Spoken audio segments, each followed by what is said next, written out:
আমি মিহির, ছোট একটা চাকরি করি, বাসা কুষ্টিয়া। ভূত বা এরকম কিছুতে আমার তেমন বিশ্বাস নাই, কিন্তু অলৌকিক বিশ্বাস করি। আপনাদের প্রোগ্রাম প্রায় রাতেই শোনা হয়। একজন ইঞ্জিনিয়ারিং গ্র্যাজুয়েট হিসেবে বা হয়তো থ্রিলার বেশি পড়ার কারণে আমি সাধারণত বেশিরভাগ জিনিসই কোনো না কোনো লজিক দিয়ে ব্যাখ্যা করার চেষ্টা করি।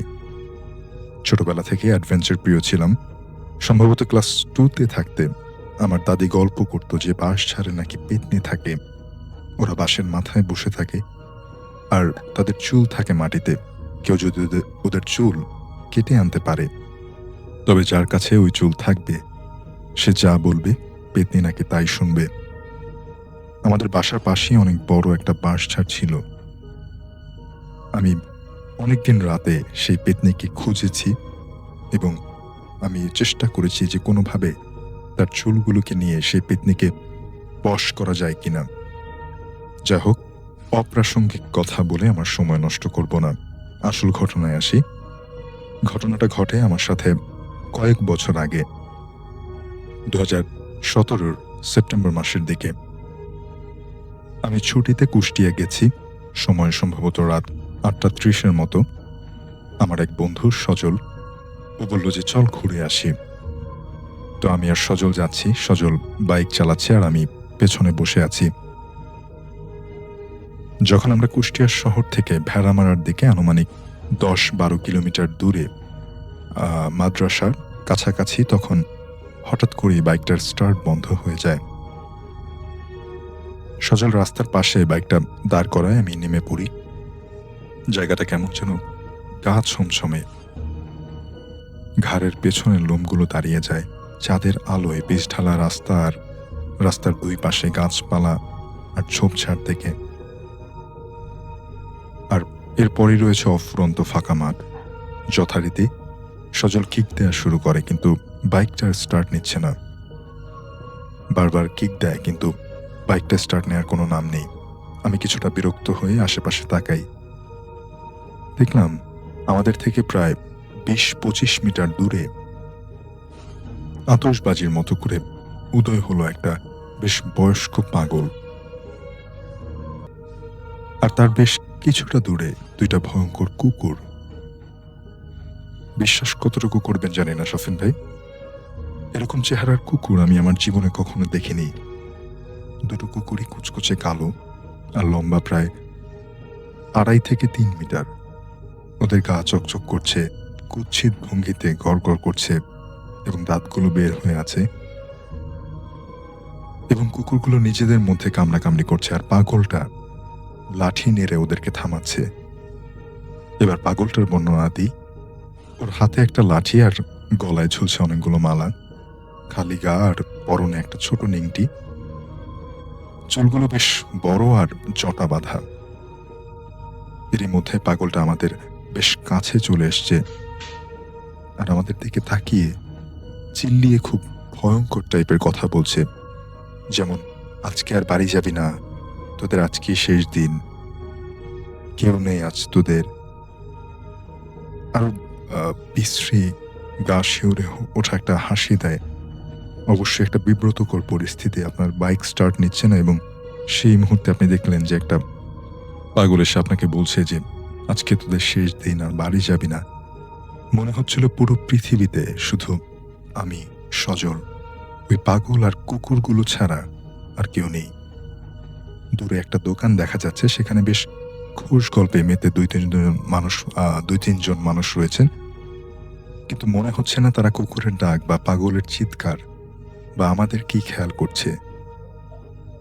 আমার কিছুটা ভয় লাগা শুরু হয়, কিন্তু সজলকে আমি বুঝতে দিতে চাইনি, কারণ ভয় জিনিসটা সংক্রামক। আমি ওকে ধমকানো শুরু করি, কিরে কি করছিস, স্টার্ট হচ্ছে না কেন? চোখ ধরে স্টার্ট দে, তেল আছে নাকি দেখ। সজল জবাব দেয়, সব তো ঠিকই আছে, কিন্তু স্টার্ট নিচ্ছে না, বুঝতে পারছি না। এর মধ্যে সজল মিনিমাম 30 থেকে 35 বার কিক দিয়েছে, কিন্তু বাইক স্টার্ট নেওয়ার কোনো লক্ষণ নেই। এবার আমি এগিয়ে যাই আর বাইকটাতে কিক দেই। এখনো বিশ্বাস করতে কষ্ট হয় যে এক কিকই স্টার্ট হয়ে যায় বাইকটা। আমি সজলের দিকে একটু কড়া চোখে তাকাই এবার সজল বাইকে উঠে বসে। আমি ২ হাত দূরে দাঁড়িয়ে ওকে বলছি, "অ্যাক্সেলেরেটর পুরা ছেড়ে দিস না, কিছুটা হাতে রাখ, যেন স্টার্টটা পড়ে না যায়।" এমন সময় আমাদের অবাক করে পাগলটা এগিয়ে গিয়ে একদম সজলের সামনে এসে দাঁড়ায় আর বলে, "আজকে বেঁচে গেলি ওর জন্য।" আর আমার দিকে আঙুল দিয়ে দেখায়, "আজকে তোকে নিয়ে যেতাম, আজকে বেঁচে গেলি।" সজল হাঁ করে পাগলের মুখের দিকে চেয়ে থাকে। এরপর আমার দিকে জিজ্ঞাসু দৃষ্টিতে তাকায় আর আমি তাকিয়ে আছি পাগলের দিকে। দুজনেই যেন জমে গেছি পাগলের কথা শুনে। এসব বলে পাগলটা আমাদের পাশ কাটিয়ে চলে যায়। ইতিমধ্যে বাইকের স্টার্ট আবার পড়ে গেছে। খেয়াল করলাম কুকুরগুলো নেই। একটু দূরে পাগলটা প্রায় মাঝামাঝি দাঁড়িয়ে আকাশের দিকে তাকিয়ে হাত নাড়াচ্ছে আর খুব আস্তে কি যেন একটা বিড়বিড় করছে। এ সময় দেখি বেশ বড় একটা বাস খুব দ্রুত গতিতে এদিকে এগিয়ে আসছে। ওটা হাইওয়ে রোড, তাই এটা খুবই স্বাভাবিক ছিল। কিন্তু এভাবে যদি বাস চলতে থাকে, শিওর পাগলটা ২-১ সেকেন্ডের ভেতরই বাসের নিচে পড়বে। আমি আর সজল শ্বাসরুদ্ধ করে তাকিয়ে দেখি বাসটা পাগলটাকে চাপা দিয়ে আমাদের পাশ দিয়ে ফুস করে বেরিয়ে গেল। শেষ মুহূর্তে আমি অবশ্য চোখ বন্ধ করে ফেলি। তারপর যখন চোখ খুললাম, দেখি রাস্তাটা ফাঁকা, কোথাও কিছু নেই, সবকিছু আগের মতোই স্বাভাবিক। এরপর আবার আমরা ওখান থেকে রওনা দিই, যেখানে যাচ্ছিলাম সেখানে। আল্লাহর রহমতে কোনো সমস্যা হয়নি। এটাই ছিল আমার ঘটনা। প্রিয় লিসেনার্স, সরাসরি ঘটনাতে চলে যাচ্ছি। আলফাডাঙ্গা উপজেলার পানাইল গ্রামে জুনি নামে একটি মেয়ে ছিল। তার বয়স ১৬ থেকে ১৮-র মধ্যে। ১৬ থেকে ১৮-র মধ্যে বয়সী এই জুনি অপরূপ সুন্দরী ছিল। তার বাবার নাম ছিল সমীর দে। জুনির মা ছিল এবং ছোট্ট ভাই ছিল। তারা অত্যন্ত দরিদ্র পরিবার হলেও সুখে শান্তিতেই বসবাস করছিল। জুনির বাবা বিভিন্ন মানুষের বাড়িতে না, জমিতে চাষ, মানে বর্গা চাষি হিসাবে চাষাবাদ করত। জুনি এবং জুনির মা, তারা দুজনই বিভিন্ন মানুষের বাড়িতে কাজে সহযোগিতা করত। আর জুনির ছোট ভাই লেখাপড়া, এভাবেই তাদের চলে যাচ্ছিল। ওই গ্রামে ৩টি ছেলে, যার একজনের নাম তরু, আরেকজনের নাম এনামুল, আরেকজনের নাম জায়েদ হাসান। ৩জনই ছিল খুবই ঘনিষ্ঠ এবং অন্তরঙ্গ বন্ধু। এর মধ্যে তরু ছিল হিন্দু এবং হিন্দু পরিবারের ছিল। তরু জুনিকে পছন্দ। জুনি আসলে তরুকে তেমন একটা বেশি পছন্দ করত না। যাই হোক, কোনো একদিন জুনির আচরণে তার পরিবার অস্বাভাবিকতা খেয়াল করে এবং ওই রাতেই জুনির বাসার কাছে একটি মাঝারি সাইজের আম গাছের ডালে জুনি গলায় দড়ি দিয়ে সুইসাইড করে। জুনি কেন সুইসাইড করেছে এটা তার পরিবারের লোকরা জানতে পারেনি। হঠাৎ করে মেয়ের এরকম মৃত্যুতে জুনির বাবা সমীর দে, উনি খুবই শোকে কাতর হয়ে পড়েন। কয়েকদিনের মধ্যে উনি মারা যান। স্বামী এবং মেয়েকে হারিয়ে জুনির মা, তিনিও শোকে ভেঙে পড়েন এবং তিনিও কয়েকদিনের মধ্যে মারা যান। জুনির ছোট ভাই, সে শারীরিকভাবে কিছুটা অসুস্থ ছিল। মা, বাবা, বোনের মৃত্যু, তার দেখাশোনার করার মতো পৃথিবীতে আর কেউ ছিল না। সেও কয়েকদিনের মধ্যে মারা যায়। গ্রামবাসী জুনির পরিবার নিয়ে আলোচনা করতো, যাহা কি হলো, হঠাৎ করে কি এমন হয়ে গেল, জুনি সুইসাইড করলো, ওর পিতামাতাও শোকে মারা গেল, ওর ভাইটাও মারা গেল, কিভাবে একটি পরিবার শেষ হয়ে গেল। রাস্তার পাশেই একটি ঘর রয়েছে জুনিদের, একটি টিনের ঘর এবং একটি সোনের ঘর ছিল। এই ঘরটি এখন বিরান পড়ে আছে, কেউ সেখানে যায় না। মানুষ আলোচনা করতো, কিন্তু কারণ খুঁজে পেত না যে জুনি কেন সুইসাইড করলো। জুনির সুইসাইডের 15 থেকে 20 দিন পর থেকে শুরু হয় কিছু ঘটনা। তো চলুন শুনে আসি কি ছিল সেই ঘটনা। তরু, এনামুল এবং জায়েদ হাসান তিনজনই যেহেতু খুব কাছের বন্ধু ছিল, এরা সবসময় একসাথে চলাফেরা করত। বিভিন্ন ধর্মীয় বা অন্যান্য সাংস্কৃতিক অনুষ্ঠান, তা হিন্দু হোক আর মুসলিমদেরই হোক, তারা তিনজনই অংশগ্রহণ করত। এর মধ্যে কি হলো, জায়েদ হাসানের এক আত্মীয় মারা যায়।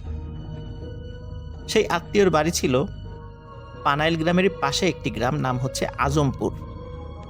এই আজমপুরে তারা সেই আত্মীয়র ওখানে যায়। আত্মীয়র লাশ সন্ধ্যার পরে এই তিন বন্ধু ফিরছিল। পানাইল গ্রামটা মধুমতি নদীর ঠিক পাশে অবস্থিত। তারা যখন পানাইল গ্রামের কাছে এসেছে, তখন সেখানে কাছাকাছি একটা জায়গায় শ্মশান রয়েছে, এবং শ্মশানের পাশ দিয়ে আরেকটু এগিয়ে গেলে বড় একটি ব্রিজ রয়েছে, এবং ব্রিজের ওই পাশে একটি বড় বট গাছ রয়েছে। এদিক দিয়েই সাধারণত যেতে হয়।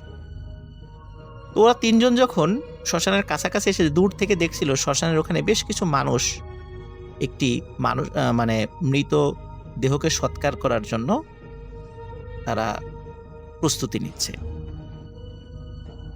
তারা চিন্তা করলো যে কে এটা হতে পারে।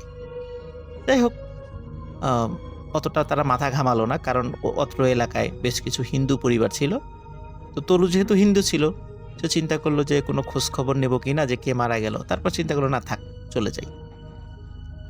তারা যখন ব্রিজের দিকে এগিয়েছে, হঠাৎ পেছন থেকে একটা ডাক ভেসে আসে, বাবা তরু, তোদের কাছে কি ম্যাচ আছে?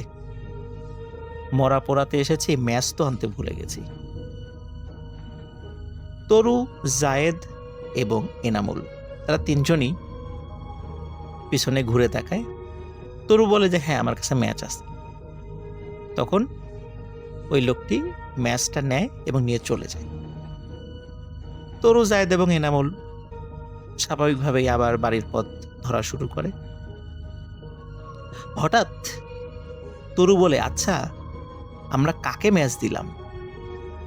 এনামুল এবং জায়েদ বলে, তাই তো, কাকে দিলাম? তরু বলে, আচ্ছা, যাকে ম্যাচ দিলাম সে আমাদের সমীর কাকা না, জুনির আব্বা? সে তো আরো বেশ কিছুদিন আগে মারা গেছে, কাকে ম্যাচ দিলাম?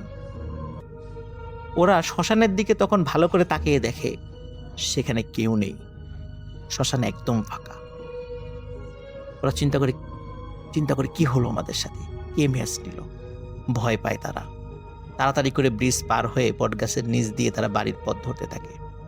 বটগাছের যখন কাছাকাছি এই তিন বন্ধু এসেছে, তখন দেখে বটগাছের ডালে কিছু একটা ঝুলছে, সাদা কাপড় পরা কিছু একটা ঝুলছে। ওরা তিনজন চিন্তা করে এটা কে ঝুলছে। ওরা তিনজনের যেহেতু মোটামুটি সাহসী ছিল, ওরা বুঝতে পারে এখানে কেউ গলায় ফাঁস দিয়ে ঝুলছে। ওরা সেটা দেখে ভয় পায় না। ওরা চিন্তা করে কে ফাঁস দিয়ে ঝুলছে দেখি, কারণ মানুষদেরকে খবর দিতে হবে আশেপাশে। এই লাশটা দেখার জন্য তারা এগিয়ে যায়। তখন স্পষ্ট চাঁদের আলো ছিল। চাঁদের আলোতে তারা স্পষ্টভাবে দেখতে পায় এই লাশটি আর কারো নয়, জুনির লাশ। চোখ বড় বড় করে ওদের তিনজনের দিকে তাকিয়ে আছে। লাশটি কথা বলে ওঠে, বলে, তোরা কেউ বাঁচবি না, সবাই মরবি। আচমকা লাশের এই কথা বলা দেখে ওরা তিনজনই ভয়ঙ্করভাবে ভয় পেয়ে যায়। তিনজন চিৎকার করে দিক বিদিক ছুটতে থাকে। যেহেতু তাদের বাড়ি কাছাকাছি ছিল, তারা যে যার বাড়িতে চলে যায়। কিন্তু রহস্যজনক ব্যাপার হলো, এই ঘটনা এই তিনজন ছাড়া ঘুণাক্ষরেও কেউ জানতে পারেনি, কারণ তারা এই ভয়ঙ্কর ঘটনা কাউকে বলেনি। এর কিছুদিন পরে জায়েদ, এনামুল এবং তরু, তারা সন্ধ্যার পরে, ঠিক সন্ধ্যার পরে না, মানে সন্ধ্যার একটু আগেই তারা তাদের বাড়ির কাছে বাজারে যেত। সন্ধ্যার পরে চাটা খেয়ে কিছু সময় আড্ডা দিয়ে আবার ফিরে আসতো। তারা যেই পথ দিয়ে ফিরে আসতো, সেই পথে অদ্ভুত একটা বিষয় দেখতে পায়, কারণ সেই পথের পাশেই রয়েছে জুনিদের সেই বাড়ি, যেই বাড়িতে এখন কেউ থাকে না। তারা যখন ওই পথ দিয়ে আসছিল, দূর থেকে দেখে যে জুনির বাসার ওইখান থেকে কি একটা ছায়ামূর্তি যেন বের হয়ে আসছে। তারা লক্ষ্য করলো জুনিদের বাড়ির ভেতর থেকে ওই ছায়ামূর্তিটা বের হয়ে রাস্তার উল্টো পাশে একটি বাগান রয়েছে, সেই বাগানের মধ্যে দ্রুত নেমে চলে গেল। মানে বাড়ির থেকেও দ্রুত বের হলো এবং বাগানের মধ্যে দ্রুত নেমে চলে গেল। তারা চিন্তা করে যে এই বাড়িতে তো কেউ থাকে না, এটা তো একটা পরিত্যক্ত বাড়ি, এখন কে বের হলো চলে গেল। প্রথম দিনকে তারা আসলে এই বিষয়টা তেমন গুরুত্ব দেয়নি। দ্বিতীয় দিন যখন তারা ফেরে, তারা একই দৃশ্য দেখতে পায়। তৃতীয় দিন ওরা বাজার থেকে ফেরার আগেই চিন্তা করেছে, আজকে যদি আমরা দেখি, আমরা ওইটাকে ধরবো, ওটা কে ওই জুনির বাড়ির থেকে বের হয় আর বাগানের মধ্যে দ্রুত মিলিয়ে যায়। ঠিক আমরা যখন ওই পথ দিয়ে যাই তখনই আমরাই দেখি ঘটনা কি। তৃতীয় দিন ওরা যখন ফিরছিল তখনও আকাশে চাঁদের আলো ছিল জ্যোৎস্না রাত, রাস্তাঘাট স্পষ্টভাবে বোঝা যাচ্ছে এবং ওদের হাতেও তখন আলো ছিল। ওরা যখন ফিরছে ঠিক একই রকম ভাবে ওরা দেখতে পাচ্ছে জুনিদের বাড়ির ভেতর থেকে কোনো একটা ছায়ামূর্তি বের হচ্ছে। তখন ওরা দ্রুত ওই ছায়ামূর্তিটিকে ধরার জন্য এগিয়ে যায়। ও অদ্ভুত বিষয় লক্ষ্য করে, অদ্ভুত বিষয় যেটা লক্ষ্য করে সেটা হচ্ছে যে যখনই ছায়ামূর্তি বুঝতে পেরেছে যে তিনজন দ্রুত এগিয়ে আসছে তাকে ধরার জন্য, ছায়ামূর্তি তখন তার চলার গতি দ্রুত না করে বরং স্লো করে দেয়, যাতে এই তিনজন তাকে ধরতে পারে। তিনজন যখন কাছে যায়, কাছে গিয়ে দেখে এটি আর কেউ নয়, এটি জুনি তখন বলে, ঘরের ছেলে ঘরে ফিরে যা, তোদেরকে একজন একজন করে মারব, শুধু সময়ের অপেক্ষায় থাক। এই বলে আবার দ্রুত জুনিদের বাগানের উল্টো পাশে যে বাগান ছিল সেই বাগানের মধ্যে জুনি মিলিয়ে যায়। ওরা তিনজন মারাত্মক ভয় পায়, জুনি তো মরে গেছে, তার লাশকে দাহ করা হয়েছে, এই জুনি কোত্থেকে আসলো। ওরা দ্রুত বাড়ি ফিরে যায়। এবারও এই ঘটনা ওরা কাউকে বলে না। প্রিয় লিসেনার্স, এখানে একটা বিষয় বলে রাখি, আলামিন ডাক্তার যেই পার হয়ে জুনিদের বাড়িতে গিয়েছিল, এটি হচ্ছে সেই বাগান যেই বাগানের মধ্যে জুনি হেঁটে মিলিয়ে যাচ্ছে। যেই ঘটনাটি আমি জুনিভূত পার্ট 1-এ আমি আপনাদেরকে বলেছি। যাই হোক, তরু, জায়েদ, এনামুল তারা বাড়িতে ফিরে যায়। এই ঘটনা কাউকে বলে না। পরের দিন সকালবেলা এনামুল ঘুম থেকে উঠে ছুটতে ছুটতে জায়েদের বাড়িতে যায়। ওদিকে জায়েদও ঘুম থেকে উঠে ছুটতে ছুটতে এনামুলের বাড়িতে যায়। এনামুলের বাড়িতে যখন জায়েদ যায়, জিজ্ঞেস করে এনামুল কোথায়। এনামুলের বাড়ি থেকে বলা হয়, ও তো তোমাদের বাড়িতে গেছে সকালেই। একই ঘটনা যখন জায়েদের বাড়িতে এনামুল যায়, তখন জায়েদের বাড়ি থেকে বলে, তো তোমাদের বাড়িতে গেছে। দুজন পথে দেখা হয়। দেখা হয়ে বলতে থাকে, জানিস, বিশেষ করে এনামুল জায়েদকে বলছে, জানিস জায়েদ, আমি আজকে রাত্রে একটা ভয়ঙ্কর স্বপ্ন দেখেছি। জায়েদও বলে, আমিও তো একটা ভয়ঙ্কর স্বপ্ন দেখেছি। এই স্বপ্ন দেখার জন্য কি ঘটনা ঘটেছে তোকে বলার জন্য তো আমি ছুটতেছিলাম। বলে, কি ঘটনা? প্রথমে জায়েদ বলে যে, আমি দেখি জুনি যেই গাছে সুইসাইড করেছিল, তরু সেই গাছের সেই ডালে গলায় দড়ি দিয়ে ফাঁস দিয়ে ঝুলছে। এনামুল বলে, আমি তো একই স্বপ্ন দেখেছি। ওদিকে ওরা দুজন খবর পায় যে তরু হন্যে হয়ে জায়েদ এবং এনামুলকে খুঁজছে। যখন তরুর সাথে জায়েদ এবং এনামুলের দেখা হয়, তরু বলে, জানিস জায়েদ আর এনামুল, আমি আজকে রাত্রে একটা ভয়ঙ্কর স্বপ্ন দেখেছি। আমি দেখি জুনি যেই গাছে গলায় ফাঁস দিয়ে আত্মহত্যা করেছিল, সেই গাছে আমার লাশ ঝুলছে। ওরা তিনজন বলে, স্বপ্ন তো স্বপ্নই, এটা নিয়ে মাথা ব্যথার কিছু নাই, আমরা মনে হয় দুঃস্বপ্ন দেখেছি। কিন্তু তাই বলে একই স্বপ্ন তিনজন। জায়েদ কিছুটা নাস্তিক প্রকৃতির ছিল, সে বলে যে এটা নিয়ে মাথা ব্যথার কিছু নাই, এটা নিয়ে আমাদের চিন্তারও কিছু নেই। যে যার বাড়িতে চলে যায়। প্রিয় লিসেনার্স, পরের দিন সকালে সেই গাছের সেই ডালেই তরুর ঝুলন্ত দেহ পাওয়া যায়। পরিবারের লোকজন বলতে থাকে, তরু কেন সুইসাইড করলো, রাত্রে কখন বেরোলো, কি হলো, কিছুই বুঝতে পারছি না, ওর তো কোনো সমস্যা ছিল না, তো সুইসাইড করলো কেন?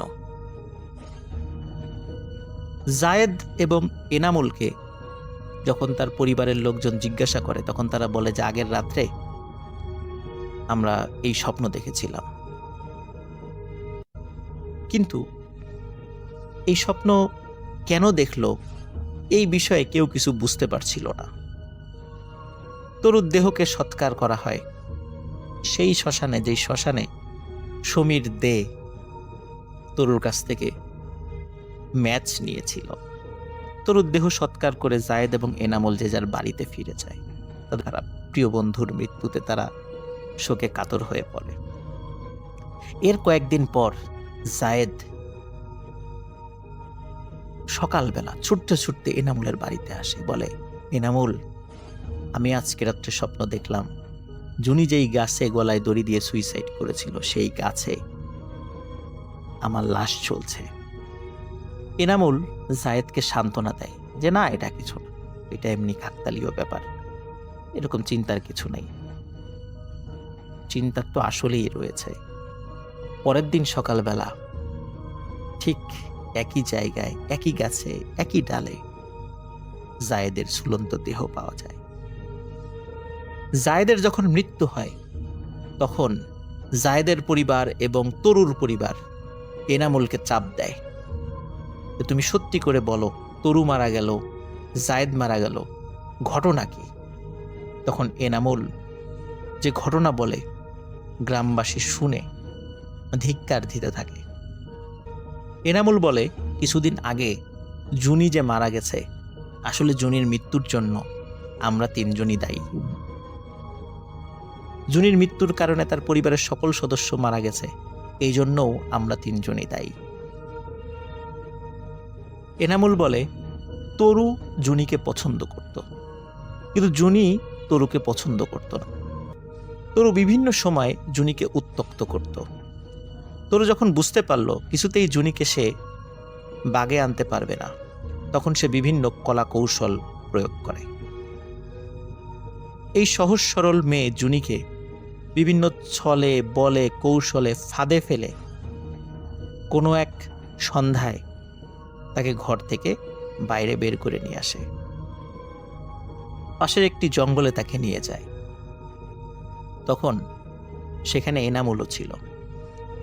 এনামুল বলে যে সে তখন প্রথমে বুঝতে পারেনি আসলে কি হতে যাচ্ছে, কিন্তু এনামুল যখন বুঝতে পারে তরু এবং জায়েদ জুনির সাথে খারাপ কিছু করার মতলবে তাকে এখানে নিয়ে এসেছে ফাঁদ পেতে, তখন এনামুল তাদেরকে নিষেধ করে। কিন্তু সেই নিষেধটা জোরালো ছিল না, যার ফলে তরু এবং জায়েদের লালসার হাত থেকে জুনিকে এনামুল রক্ষা করতে পারেনি। এই ঘটনার পর তরু এবং জায়েদ দুজন মিলে আবার জুনিকে তার বাড়ি পর্যন্ত এগিয়ে দিয়ে আসে এবং বলে কাউকে কোনো কিছু না বলতে। এরকম আচমকা অপমানে, লজ্জায়, ঘৃণায় কাউকে কিছু না বলে, এমনকি পরিবারের কাউকে কিছু না বলেই জুনি ওই আম গাছের ডালে সুইসাইড করে, যার শোকে জুনির মা, বাবা এবং পরবর্তী তার ভাইও মারা যায়। শেষ হয়ে যায় একটি পরিবার। এনামুল বলে যে আমার অতটা দোষ ছিল না, কিন্তু আমি হয়তোবা চেষ্টা করলে ওদেরকে থামাতে পারতাম, কিন্তু যেহেতু কাছের বন্ধু, ওরাও কি মনে করবে, এই জন্য আমি অতটা জোরালো পদক্ষেপ নেইনি। কিন্তু আমি কিছু করিনি, যা করার ওরা করেছে, আমি তো কিছু করিনি। এনামুল বুঝতে পারে যে ওরও সময় ঘনিয়ে এসেছে। এই ঘটনা যখন এনামুলের পরিবার জানতে পারে, তখন স্থানীয় একজন মোটামুটি কবিরাজ গোছের মানুষ, তার নাম হচ্ছে কাউসার মোল্লা, তার কাছে এনামুলের মা বাবা এনামুলকে সহ নিয়ে যায়। কাউসার মোল্লা তিনি জুনির আত্মারূপী ওই জিনকে হাজির করে। সেই জিন এসে বলে যে এই ৩ জন জুনির মৃত্যুর জন্য দায়ী, এদের ৩ জনকে আমি মেরে ফেলব। অলরেডি ২ জনকে হত্যা করা হয়ে গেছে, এখন এনামুল বাকি আছে, একেও আমি মারব। কেউ যদি একে বাধা দেওয়ার চেষ্টা করে বা আমার হাত থেকে বাঁচানোর চেষ্টা করে, তারও আমি ক্ষতি করব। কেউ আমার হাত থেকে এনামুলকে বাঁচাতে পারবে না। এই কথার পর এনামুলের মা বাবা খুব ভেঙে পড়ে, এনামুলকে সহজে বাড়ির বাইরে যেতে দিত না। হঠাৎ এক রাতে এনামুল একটা স্বপ্ন দেখে।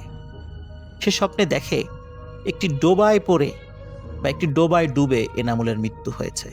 সকালবেলা যখন এনামুল ঘুম থেকে উঠে তার পরিবারকে বলে, তখন তার পরিবার বুঝতে পারে এনামুলের সময় শেষ হয়ে গেছে। কিন্তু ওই জুনিভূত যতই বলুক যে আমার হাত থেকে ওকে বাঁচাতে পারবে না, তারপরও মা বাবা তো সন্তানকে বাঁচানোর চেষ্টা করবেই। বেশ কয়েকজন হুজুরের কাছে এনামুলকে নিয়ে যাওয়া হয়।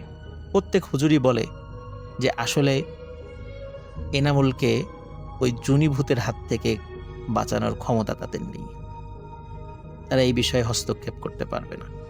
যদি হস্তক্ষেপ করা হয় তাহলে তাদের অনেক ক্ষতি হবে, যার কারণে তারা এই বিষয়ে সাহায্য করতে অপারগতা প্রকাশ করে। এর মধ্যে একটা সমস্যা দেখা দেয় এনামুলের। এনামুল অনেকটা পাগলের মতো হয়ে যায়। সে যখনই বাসার থেকে বের হতো, যখনই কোনো মেয়েকে দেখত, হোক সে শিশু, হোক সে বয়স্ক নারী, হোক সে কিশোরী যুবতী, প্রত্যেকের হাতে পায়ে ধরে হাউমাউ করে কান্নাকাটি করত। বলতো, জুনি আমার অন্যায় হয়েছে, আমাকে মাফ করে দাও, জুনি আমার ভুল হয়ে গেছে, আমাকে মাফ করে দাও।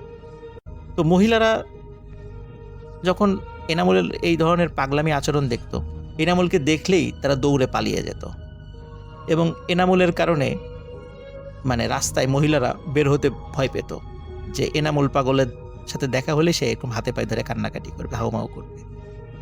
যার কারণে এনামুলকেও বাড়ির থেকে সহজে বাইরে বের হতে দিত না, আর বের হলেই এনামুল এই ঘটনা ঘটাত। কোনো একদিন দুপুরবেলা এনামুল পরিবারের সদস্যদের সাথে বাসার কাছে একটি পুকুরে গোসল করতে যায়। সবাই গোসল করে ফিরে আসলেও এনামুলকে আর দেখা যায় না। পরিবারের সদস্যরা তাকে খুঁজতে থাকে, কিন্তু কোথাও এনামুলকে পাওয়া যায়। ওই সময় অন্যরা যারা পুকুরে গোসল করেছিল তাদেরকেও জিজ্ঞাসা করা হয়, তারাও বলে তারা এনামুলকে পুকুর থেকে উঠে আসতে দেখেনি। সবাই বুঝতে পারে এই পুকুরেই হয়তো বা এনামুলের লাশ রয়েছে। জাল ফেলে ডুবুরি নামিয়ে তন্ন তন্ন করে খোঁজা হলেও পুকুরের কোথাও এনামুলকে পাওয়া যায় না। এনামুলের মা বাবা আবার সেই কাউসার মোল্লার কাছে যায়। কাউসার মোল্লা জুনিভূতকে হাজির করে। জুনিভূত বলে, এনামুলকে আমি জীবিতও দেব না, মৃতও দেব না, ওকে আমি কি করেছি সেটাও বলবো না, এটাই ওর শাস্তি। এনামুলের মা বাবা খুব হাউমাউ করে কান্নাকাটি করে, বলে যে আমার ছেলের লাশটা অন্তত দাও, তাকে কবর দেই আমরা। এনামুলের মা বাবার কান্নাকাটি, বারবার অনুনয় বিনয়ের কারণে অবশেষে জুনিভূত রাজি হয়। জুনিভূত বলে, আগামীকাল জোহরের আজানের পরেই তোমরা সবাই পুকুরে যাবা, সেখানে আমি এনামুলের লাশকে ফেরত দেব। কেউ যেন পুকুরের আশেপাশে তখন না থাকে। জোহরের ঠিক আজানের পরেই তোমরা যাবা, তার আগে যেন পুকুরের আশেপাশে কেউ না থাকে। সত্যি পরের দিন জোহরের পর যখন এনামুলের পরিবার সেই পুকুরের কাছে যায়, দেখে এনামুলের লাশ উপুর হয়ে ভেসে রয়েছে। তার লাশটা যখন পুকুর থেকে উঠায় তখন মনে হচ্ছে মাত্র কয়েক মিনিট আগে এনামুল মারা গিয়েছে। তার শরীর তখনও গরম ছিল। এনামুলকে কবর দেয়া হয়। এর সাথেই শেষ হয়ে যায় জুনিভূতের প্রতিশোধ। আসসালামু আলাইকুম রাসেল ভাই, আশা করছি আপনি ভালো আছেন। রাসেল ভাই, আমি শাকিল আহমেদ লালমনিরহাট জেলা থেকে আপনাকে ঘটনা পাঠাচ্ছি। আর আজকে যেই ঘটনাটি আমি আপনাকে শেয়ার করছি তা আমার একজন বড় ভাই এবং তার বন্ধুর সঙ্গে ঘটে গেছে। আমি যেই ঘটনাটি শেয়ার করব, এই ঘটনাটা আজকে থেকে প্রায় অনেক দিন আগের আর কি একটি ঘটনা। বেশ কয়েকদিন হলো এই ঘটনাটা আমি আমার ভাইয়ের মুখ থেকে শুনেছিলাম, তাই সরাসরি আমি ঘটনায় চলে যাচ্ছি। আমার ভাইয়া যে মানুষটা, এই মানুষটা আসলে কি বলবো? তাকে দেখলেই একটা ভয়ানক লাগে। পুরো একটা দানবের মতো চেহারা। খুব সাহসী মানুষ ছিল সে। তো রাতে আ দীর্ঘ রাস্তায় একা মোটরসাইকেল চলাফেরা তার জন্য খুবই একটা সাধারণ ব্যাপার ছিল। আর জিন, ভূত, পেত, পরী এসব বিষয়ে তিনি মানে কখনোই কোনোভাবেই এগুলো বিশ্বাস করতেন না। আর কেউ যদি আমাদের গ্রামে এরকম কোনো ঘটনা তাকে শোনাতো বা এরকম ঘটনা যদি তাকে বলতো, তখন সে কিন্তু এইসব বিষয়ে একদম হেসে উড়িয়ে দিত আরকি। কিন্তু এক রাতে একটা ঘটনায় তার জীবনটা পুরো বদলে গেছে। আর এই ঘটনার পর থেকে আসলে জিন-ভূত যে আসলে সত্যিই আছে বা জিন-ভূতের ভয় যে তার ভিতরে একটা ঢুকে গেছে, যদি আজকের ঘটনাটা আপনি শেষ পর্যন্ত শুনেন রাসেল ভাই, তাহলে হয়তো বুঝতে পারবেন। আমি জানি না ঘটনাটা কতটুকু ভয়ের হবে, তারপরেও আমি ঘটনাটা আপনার সঙ্গে শেয়ার করছি। ঘটনাটা আজকে থেকে প্রায় ৮ কি ৯ বছর আগের। তখন আমার ভাই যে ছিল, ও একটা ওষুধ কোম্পানিতে চাকরি করত। কাজের প্রয়োজনে তার বিভিন্ন জেলায় যাইতে হইতো। বিভিন্ন কাজে, অফিসের কাজে, তারপর ওষুধ সাপ্লাইয়ের, তারপর বিভিন্ন আ উপশাখার কাজে তাকে মোটামুটি অনেক মোটরসাইকেল চালাতে হতো। আর ১ম এ বলেছি যে তার চেহারাটা ঐরকম যে তাকে দেখে আসলে মানুষ ভয় পাবে। সে কাউকে দেখে ভয় পাবে না। এই টাইপের আরকি একটা চেহারা। তো যেই দিনের ঘটনাটা আমি শেয়ার করছি, সেই সময়টা ছিল একটা শীতের সময়। তখন প্রায় রাত 11:30 বাজে। তো তিনি মোটরসাইকেল নিয়ে শহর থেকে একটা গ্রামের দিকে যাচ্ছেন।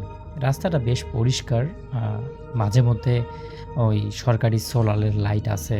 আবার মাঝে মধ্যে কিছু জঙ্গল পড়তেছে। মাঝে, মাঝে রাস্তার সাথে কিছু বাড়ি আছে। আবার মাঝে, মাঝে সে দেখতেছে যে কিছু আ মানে গ্রামের সাইড থেকে যেই শব্দগুলো আসে, কুকুর, বিড়াল, তারপর শিয়ালের শব্দ মাঝে, মাঝে সে শুনছে আরকি। তো ১ম দিক থেকে তার সবকিছুই স্বাভাবিক ছিল। রাস্তায় মাঝখানে আ মানে সে মাঝে, মাঝে ২ একটা ট্রাকও দেখছিল। আবার মাঝে, মাঝে মোটরসাইকেল আরোহী, রিক্সা, অটো, ভ্যান সবকিছু স্বাভাবিক ছিল আরকি। কিন্তু একটা সময়ে আমার বড় ভাইটা যে আছে, ওই একটা এলাকায় পৌঁছে যান। যেখানে কয়েক কিলোমিটারের মধ্যে তারা কোনো ঘরবাড়ি খুঁজে পাচ্ছিল না। মানে মাঝখান দিয়ে যাচ্ছে তো, একটা সময় গিয়ে তারা কোনো ঘরবাড়ি বা এরকম কোনো কিছুই খুঁজে পাচ্ছে না। শুধুমাত্র দেখতেছে রাস্তার পাশে বিশাল বড়, বড় গাছ, অন্ধকার। আবার মাঝখানে গিয়ে দেখতেছে যে বিশাল বড় একটা গাছ, গাছের নিচে একটা কবরস্থান। মানে কিছু ভুতুড়ে টাইপের জায়গা সে আস্তে, আস্তে দেখা শুরু করল। তো আহ এই যখন এলাকার মধ্যে ঢুকেছে, এই এলাকাটা আসলে তার কাছে পূর্ব পরিচিত। সে অনেকবার এই এলাকায় এসেছে। কিন্তু আজকে কেন জানি তার এই এলাকাটা একদম মানে নতুন লাগতেছে। মানে আ কোনো কিছুই বুঝতেছে না সে আসলে কি হচ্ছে। আর এই অদ্ভুত জিনিসটাই তাকে আরকি সাবধান করছে হয়তো, কিন্তু সে সেটাকে বুঝতেছে না। তারপরেও সে মোটরসাইকেল চালিয়ে যাচ্ছে এবং চালাতে, চালাতে সামনে যখন একটু যাবে তার আগেই দেখতে পাচ্তেছে একটা বটগাছ এবং সেই বটগাছের মানে কাছাকাছি পৌঁছানোর সময় আমার বড় ভাই যে আছে সে দেখতে পায় রাস্তার পাশে ঠিক মানে রোডের যে অংশটা আছে সেই অংশটার বাহিরে একটা মেয়ে মানুষ দাঁড়িয়ে আছে। সাদা একটা শাল দিয়ে পুরা শরীলটা মোড়ানো এবং মাথায় যে চুল আছে মানে চুলগুলো দিয়ে মাথাটা কেমন ঢাকানো আর হাত দুটো শরীরের পাশে ঝুলিয়ে আছে। মানে এমন একটা অবস্থায় মনে হচ্ছে যে কোনো জীর্ণশীর্ণ একটা মানুষ সেখানে দাঁড়িয়ে আছে। তো এত রাতে নির্জন রাস্তায় কাউকে এভাবে দেখে সত্যি ভয় পাওয়ার কথা। তো নিয়েও একটু অবাক হয়ে যান যে, "কিরে বাবা! এত রাত্রে এরকম একটা এলাকায় নির্জন জায়গায় এইটা মেয়ে মানুষ দাঁড়িয়ে আছে।" তখন তিনি কি করেন তার মোটরসাইকেলের আ গতি একদম কমান এবং ব্রেক ধরে উনি জিজ্ঞাসা করেন, আমার ভাই জিজ্ঞাসা করেন যে, "আপনি কি ঠিক আছেন? কোথা থেকে আসছেন? কোথায় যাবেন?" অনেক প্রশ্ন করে বসলো কিন্তু কোনোটারই উত্তর পেল না। তখন আ আমার ভাই একটু অস্বস্তি বোধ করলেন এবং তিনি ভাবলেন যে হয়তো রাস্তার মধ্যে এগুলা অনেক পাগলই থাকে। হয়তো তাকে ডিস্টার্ব করা ঠিক হবে না। সে তার মতো থাক। তো আমার ভাই কি করলো? সে ওখান থেকে চলে আসার সিদ্ধান্ত নিল। কিন্তু আ তার মোটরসাইকেলটা যে আছে সেই মোটরসাইকেলটা স্টার্ট করে যখন একটু সামনের দিকে যাবে, মানে একটু গিয়েছে প্রায় ১০০ গজের মতো সামনে গিয়েছে, এবং যাওয়ার পর হঠাৎ করেই তার মনে হচ্ছে যে তার মোটরসাইকেলের পিছন থেকে কেউ মানে হাসতেছে বা এই টাইপের কিছু, মানে তাকে ব্যঙ্গাচ্ছে আর কি, এই টাইপের কিছু হচ্ছে। তো এইটা দেখে আমি তো প্রথমে বলেছি রাসেল ভাই সে জিনভূতি একদমই বিশ্বাস করে না, সে এইটাকে স্বাভাবিকভাবে সে তার মতো গাড়ি চালিয়ে চলে যাচ্ছে। কিন্তু কিছু দূর যাওয়ার পর সে হঠাৎ মনে করলো যে তার মোটরসাইকেলের পিছনে কেউ হয়তো একজন বসেছে, এবং তার মোটরসাইকেলটা বেশ খানিকটা ভারী হয়ে যাচ্ছে। তো তিনি প্রথমে ভাবলেন হয়তো শরীরের ক্লান্ত, তারপর মানে মাথা-টাথা জাম লেগে গেছে, হয়তো এইজন্য এটা মনে হচ্ছে। কিন্তু এর কয়েক সেকেন্ড পর তিনি স্পষ্ট অনুভব করলেন যে তার পিছনের সিটে কেউ যেন একজন আছে, এবং অবশ্যই আছে, এটা সে অনুভব করতে লাগলো। তো এটা ভাবার পরেই তার মানে সে দেখলেন যে তার শরীরটা একদমই ঠান্ডা হয়ে যাচ্ছে। এমনিতেই ঠান্ডা, এমনিতেই অবস্থা খারাপ শীতের মধ্যে। তারপরেও সে একদম মানে মানে তার অবস্থাই খারাপ হয়ে যাচ্ছে যে এত ঠান্ডা লাগতেছে কেন? তখন সে কি দেখলো, তার যে বাইকের যে ২ পাশে ২ টা গ্লাস ছিল, আয়না ছিল পিছনে দেখার, ওইটা একটু ভালো করে সরাসরি করে দেখলো যে না, তার পিছনে কেউ নেই। তো সে আবারও ভাবলো যে হয়তো আ এটা আমার মনের ভুল। তো আরেকটু যাইতে থাকলো মানে সামনে, কিন্তু দেখলো যে ওজনটা এখনো রয়েছে। তার কাছে এখনো ভারী মনে হচ্ছে। এমনকি মাঝে, মাঝে মনে হচ্ছে যে কেউ যেন তার পিছনে বসে ধীরে, ধীরে তার ঘাড়ের কাছে শ্বাস নিচ্ছে। এটা মানে যখন সে গভীরভাবে উপলব্ধি করলো, তখন কি করলো, তার মোটরসাইকেলের যে বাইকের যে গতিটা ছিল, সেই গতিটা আরেকটু মানে বাড়িয়ে দিল। বাড়িয়ে দেওয়ার পর তার কাছে সবকিছু স্বাভাবিক মনে হচ্ছিল। কিন্তু হঠাৎ করে তার যে লুকিং গ্লাস ছিল ২ পাশে ২ টা, এই লুকিং গ্লাসের দিকে তাকিয়ে সে অনেকটা ভয় পেয়ে একদম জমে যায়।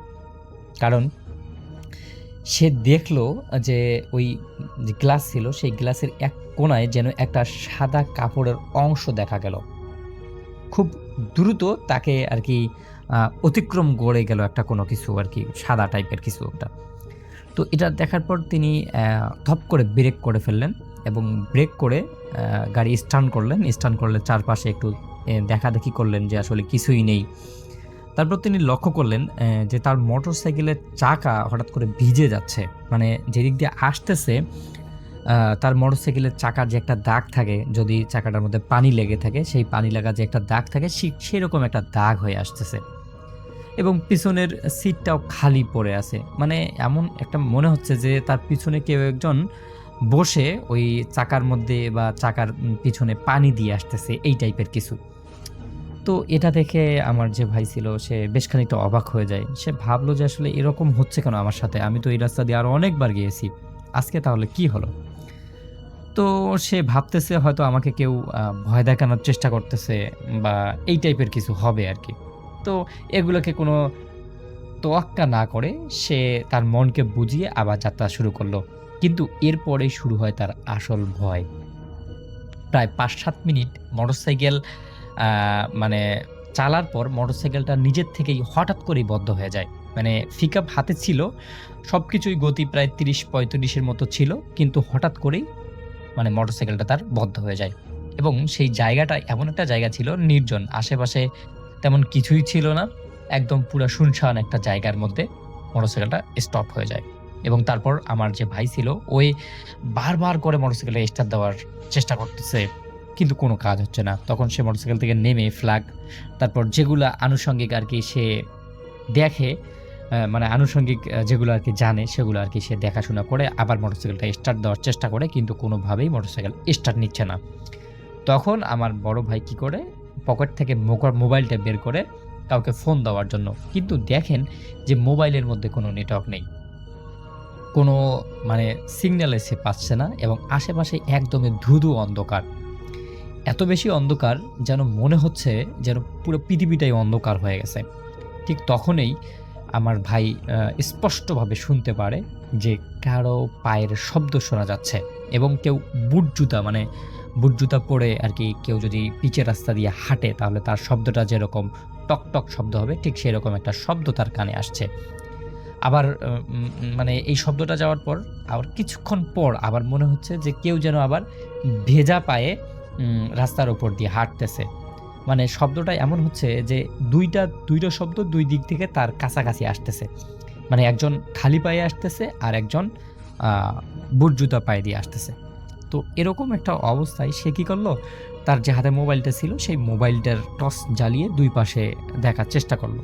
মানে যদিও কুয়াশার মধ্যে কোনো কিছু দেখা যাচ্ছে না ঠিক সেভাবে, তো তারপরেও সে যতটুকু সম্ভব দুই পাশে লাইট দিয়ে দেখার চেষ্টা করলো, ঠিক কিছুই মানে দেখতে পারলো না। কিন্তু ওই যে শব্দ দুটাতে ছিল সেই শব্দ দুটো চলতেই থাকে।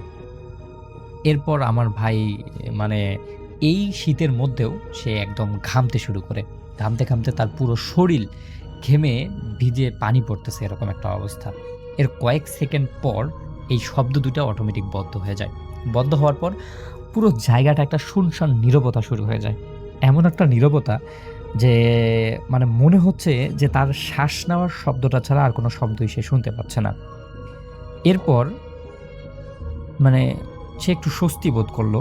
বোধ করার পর যখন সে মোটরসাইকেলটার একটু কাছাকাছি যেতে থাকবে, ঠিক তখনই কেউ একজন তার ঘাড়ের কাছে এসে নারী কণ্ঠে ফিস করে বলল, "আপনি পিছনে তাকাবেন না।" এরকম একটা মানে ভয়ের একটা কণ্ঠ আর কি। তো আমার ভাই একদম ভয়ে মানে আর কোনো কিছু করতে পারতেছে না। এমন একটা মানুষ, তাগড়া একটা সেই সাহসী মানুষ, সেই মানুষটার পিছন থেকে হঠাৎ করে যখন কেউ এরকম একটা শব্দ করবে, সে কিন্তু আসলে ঠিক থাকার কথা না। কিন্তু আসলে ভাই তো আমি ১ম এ বলছি এগুলা জিন-ভূতে একদমই মানে বিশ্বাস করে না। সে ওই পিছনে তাকাবেন না শুনেও সে পিছনে তাকায়। কিন্তু আশেপাশে দেখে একদমই কেউ নেই। একদমই পুরো ফাঁকা একটা জায়গা। আর সেই মুহূর্তে মানে সে লক্ষ্য করলো যে তার মোটরসাইকেলটা অটোমেটিক্যালি স্টার্ট নেয়। মানে আ নিজের থেকেই স্টার্ট নিয়েছে আরকি। আগে যেরকম ঠিক মোটরসাইকেলটা যেরকম চলছিল ঠিক সেরকমই স্টার্ট চলছে। তো মানে এইটা দেখার পর সে আর কোনো এপাশ-ওপাশ কোনো চিন্তা না করেই তাড়াতাড়ি মোটরসাইকেলটার মধ্যে উঠেই একদম পিকআপ টান দিয়ে খুব দ্রুতই সামনের দিকে এগিয়ে যান। কিন্তু তখনও ভয়টা যে ছিল তার শেষ হয়নি। প্রায় আ সেখান থেকে ১-১.৫ কিলোমিটার যাওয়ার পর তিনি দেখতে পান রাস্তার সামনের মাঝখানে একটা মানে দুর্ঘটনাগ্রস্ত মোটরসাইকেল পড়ে আছে। মোটরসাইকেলের আলো জ্বলে আছে, স্টার্ট তো বদ্ধ কিন্তু চাকাটা ঘুরতেছে। তো এরকম একজন মানে মানুষকে দুর্ঘটনায় দেখে আমার ভাই একদম খুব তাড়াহুড়ো করে মোটরসাইকেলটা থামিয়ে ওই লোকটাকে কষ্ট করে তুলতে সাহায্য করতে চাইতে। কিন্তু মানে যখনই মোটরসাইকেলটা থামিয়ে মানে লোকটার দিকে এগিয়ে যান, কিন্তু কাছে যেতেই বুঝতে পারেন যে কিছু একটা অস্বাভাবিক লাগছে। দেখছেন যে লোকটার মুখ একদমই দেখা যাচ্ছে না। যেন পুরো মুখটা অন্ধকারে কালোয় ঢাকা। আরো একদম মানে মানে কোনোভাবেই তার মানে আইডেন্টিফাই সে আমার ভাই আরকি আ আম আইডেন্টিফাইটা করতে পারতেছে না যে আসলে এটা মানুষ, ছেলে নাকি মেয়ে কিছুই বলতে পারতেছে না। এবং আ যখন আরকি তিনি ভালোভাবে একটু লক্ষ্য করার চেষ্টা করেন যে আসলে এটা কে? তখন দেখেন যে লোকটার কোনো মানে মুখ নেই, চোখ নেই। আ তারপর আ ওই মুখের যে অংশগুলো ছিল সেই অংশগুলো কেমন যেন ছেঁচড়া হয়ে গেছে। আর শুধুমাত্র ফ্যাকাশে চামড়াটা দেখা যাচ্ছে।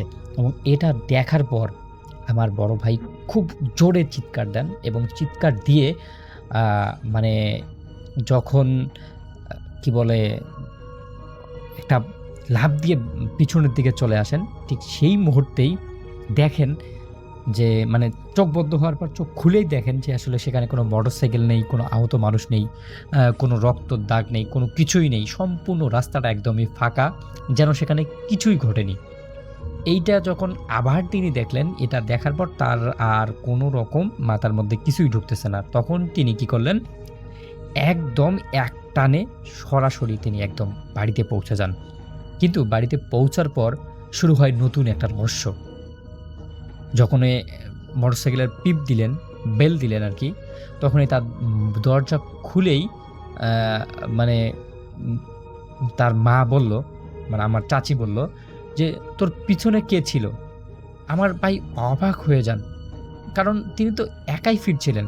তখন মা জানান দরজার সামনে বাইক থামানোর সময় তিনি দেখতে পারলেন স্পষ্ট তার সিটের পিছনে সাদা কাপড় পরা কেউ একজন বসেছিল। কিন্তু বাইক থামতেই সেটি অন্ধকারের মধ্যে মিলিয়ে যায়। মানে অ্যা একটা অবস্থা, যেই অবস্থাটা মা ছেলে দুজনেই দেখছিলেন এবং মানে এত ভয়ানক একটা দৃশ্য, এটা দেখার পর আমার ভাই আসলে সেখানেই সেন্সলেস হয়ে যান এবং তার প্রচণ্ড পরিমাণে জ্বর আসে, রাতে ঘুমাতে পারতেন না। বারবার ঠিক ওই একই স্বপ্ন দেখতেন। সেই নির্জন রাস্তা, সেই বটগাছ, সেই সাদা শাল পরা মেয়েটা, সেই মোটরসাইকেল অ্যাক্সিডেন্ট, সে দাঁড়াচ্ছে। মানে এই সমস্ত কিছু স্বপ্ন দেখে সে ঘুমের থেকে হঠাৎ করে মানে খুব জোরে চিৎকার দিয়ে ওঠেন এবং এই সমস্যাটা নিয়ে আমাদের বাড়িতে বেশ কিছুদিন ধরে সমস্যাও চলতেছিল। পরে আসলে আমাদের স্থানীয় একজন ভালো কবিরাজ আছে, যাকে দেখানো হয় ভাইয়াকে।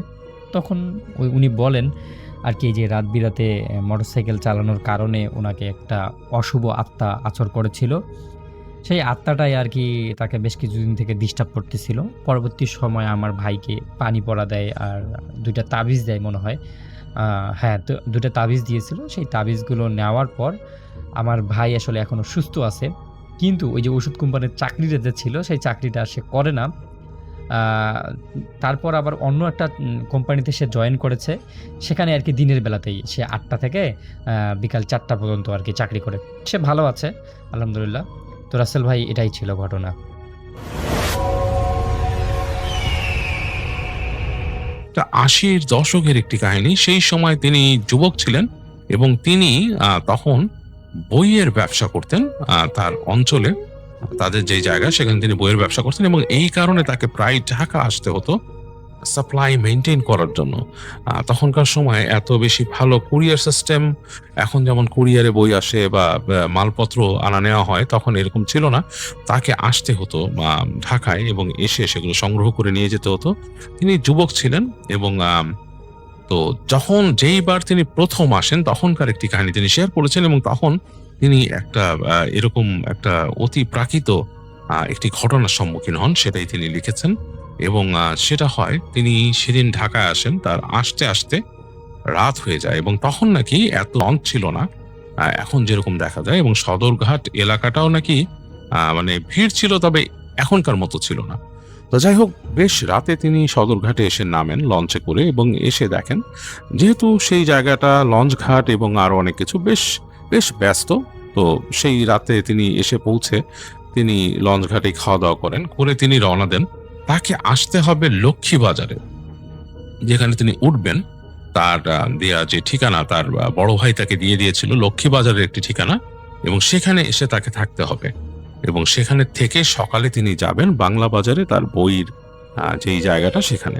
তো যাই হোক, তিনি লঞ্চে করে এসে খাওয়া দাওয়া করলেন সদরঘাটে একটি হোটেলে এবং তিনি সেখান থেকে রওনা দিলেন লক্ষ্মীবাজারের উদ্দেশ্যে। খুব একটা দূরে না, কাছাকাছি এলাকা, এবং তখনকার সময়ও বেশ জমজমাট থাকতো সদরঘাট লক্ষ্মীবাজার যে এলাকাটা, সেই পুরো জায়গাটাই। তো তিনি আস্তে আস্তে এসে গেলেন লক্ষ্মীবাজার। সেখান থেকে হেঁটে হেঁটে তিনি ঢুকে গেলেন একটি গলিতে, যেখানে তাকে ঠিকানা দেওয়া। তিনি সেখানকার একটি ছোট দোকানিকে জিজ্ঞেস করলেন ঠিকানাটা এবং দোকানি বলে দিল অমুক অমুক জায়গায়। যদিও তার প্যাচ লেগে গেল, সেই প্যাচ লেগে যাওয়াতে তিনি একটু কনফিউজড হয়ে হাঁটতে হাঁটতে সেই গলি থেকে আরেকটা গলি, তারপর আরেকটা গলি, এবং সেখানে যখন চলে আসলেন তখন দেখলেন যেই গলিতে তিনি এখন ঢুকেছেন সেটি বেশ অন্ধকার একটি গলি এবং সেই জায়গাটাতে এবং বাতিও ঠিক মতো নেই, ল্যাম্পপোস্ট অনেক পিছনে ছিল, নিয়ন লাইট। এরপরে যেই জায়গাটা আছে সেটা বেশ অন্ধকার এবং পুরান ঢাকার এমন একটা জায়গায় এরকম অন্ধকার গলি তিনি এক্সপেক্ট করেননি। তিনি হেঁটে হেঁটে চলে আসলেন এবং তার একটু অস্বস্তি লাগছিল। ততক্ষণে ওই গলিটা খানিকটা নির্জন হয়ে গেছে। তিনি একটু আগে যেখান থেকে এসেছিলেন ঠিকানা জিজ্ঞেস করে, সেই জায়গাটা কিন্তু অনেক জমজমাট ছিল, বেশ জমজমাট ছিল। এখন সেখান থেকে একটু নির্জন জায়গায়। যাই হোক, তিনি হেঁটে হেঁটে চলে আসলেন সেই গলিতে এবং তিনি চিন্তা করছেন যে তিনি কাকে ঠিকানা জিজ্ঞাসা করবেন। এরকম করতে করতে তিনি চিন্তা করলেন যে আসলে আমি বাসাটা চিনতে আমার বেশ সমস্যাই হবে মনে হয়, আমি আবার ফেরত যাই। তো তিনি আবার হেঁটে হেঁটে ফেরত যাচ্ছেন, তখন একটা মানুষের দেখা পেলেন। সেই লোকটা আসছিল হেঁটে, তাকে জিজ্ঞেস করলেন যে ভাই এই ঠিকানা। তো লোকটা একটু অবাক হয়ে তার দিকে তাকালো, তাকিয়ে আর কিছু না বলে তাকে হাত দিয়ে ইশারা করে দেখালো যে তার থেকে বেশ খানিকটা সামনে, কয়েকশো গজ গেলেই হয়তো হাতের ডান দিকে একটা বাড়ি, এবং সে পুরনো বাড়ি, অনেক বেশ পুরনো আমলের বাড়ি, এবং সেই বাড়িটার দিকেই সে তিনি দেখিয়ে দিলেন। দেখিয়ে লোকটা আর কোনো কথা না বলে চলে গেলেন।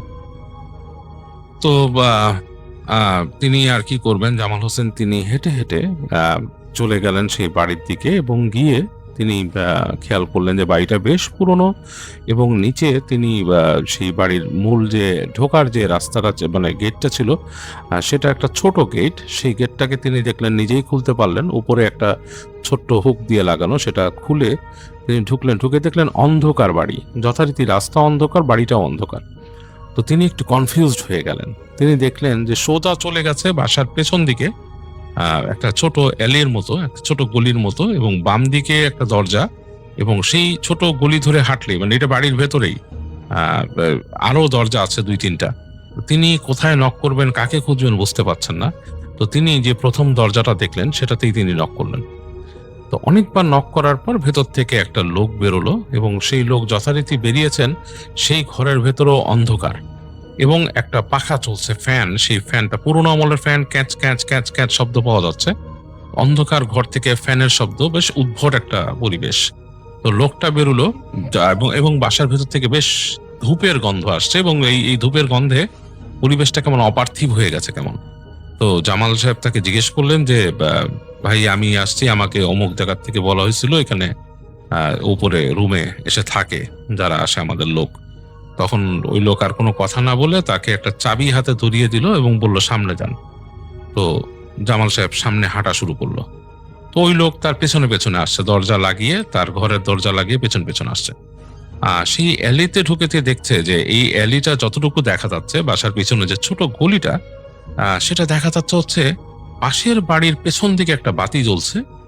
সেই বাতির মধ্যেও আবার পেছনে একটা কভার লাগানো, একটা লাইক গোল একটা কভার, ফুলের পাপড়ির মতো কভার, এবং সেটার থেকে আলো যতটুকু এসে পড়ছে কভারে ঢাকা পড়ে, সেটাতে এই বাড়ির এই গলিটা একটু দেখা যাচ্ছে। এছাড়া কিন্তু এই বাড়িতে আর আলো নাই। তো তিনি যখন হাঁটতে মাঝামাঝি দরজাটা এসে দেখা গেল পেছনের উনি এসে দাঁড়িয়েছেন, পেছনের লোকটাও আসলেন, এসে সেই দরজাটা খুললেন। তো দেখলো যে একটা কাঠের দরজা, বা পুরোনো আমলের কাঠের দরজা, এবং সেই আমলের কাঠের দরজাগুলো বেশ কারুকার্য টাইপের থাকতো। তো সেই দরজা খুলে সেই লোকটা তাকে বললো যে ভেতরে যান। লোকটা কোনো কারণে তাকেই কিন্তু আগে পাঠাচ্ছে, সে আসছে পেছনে।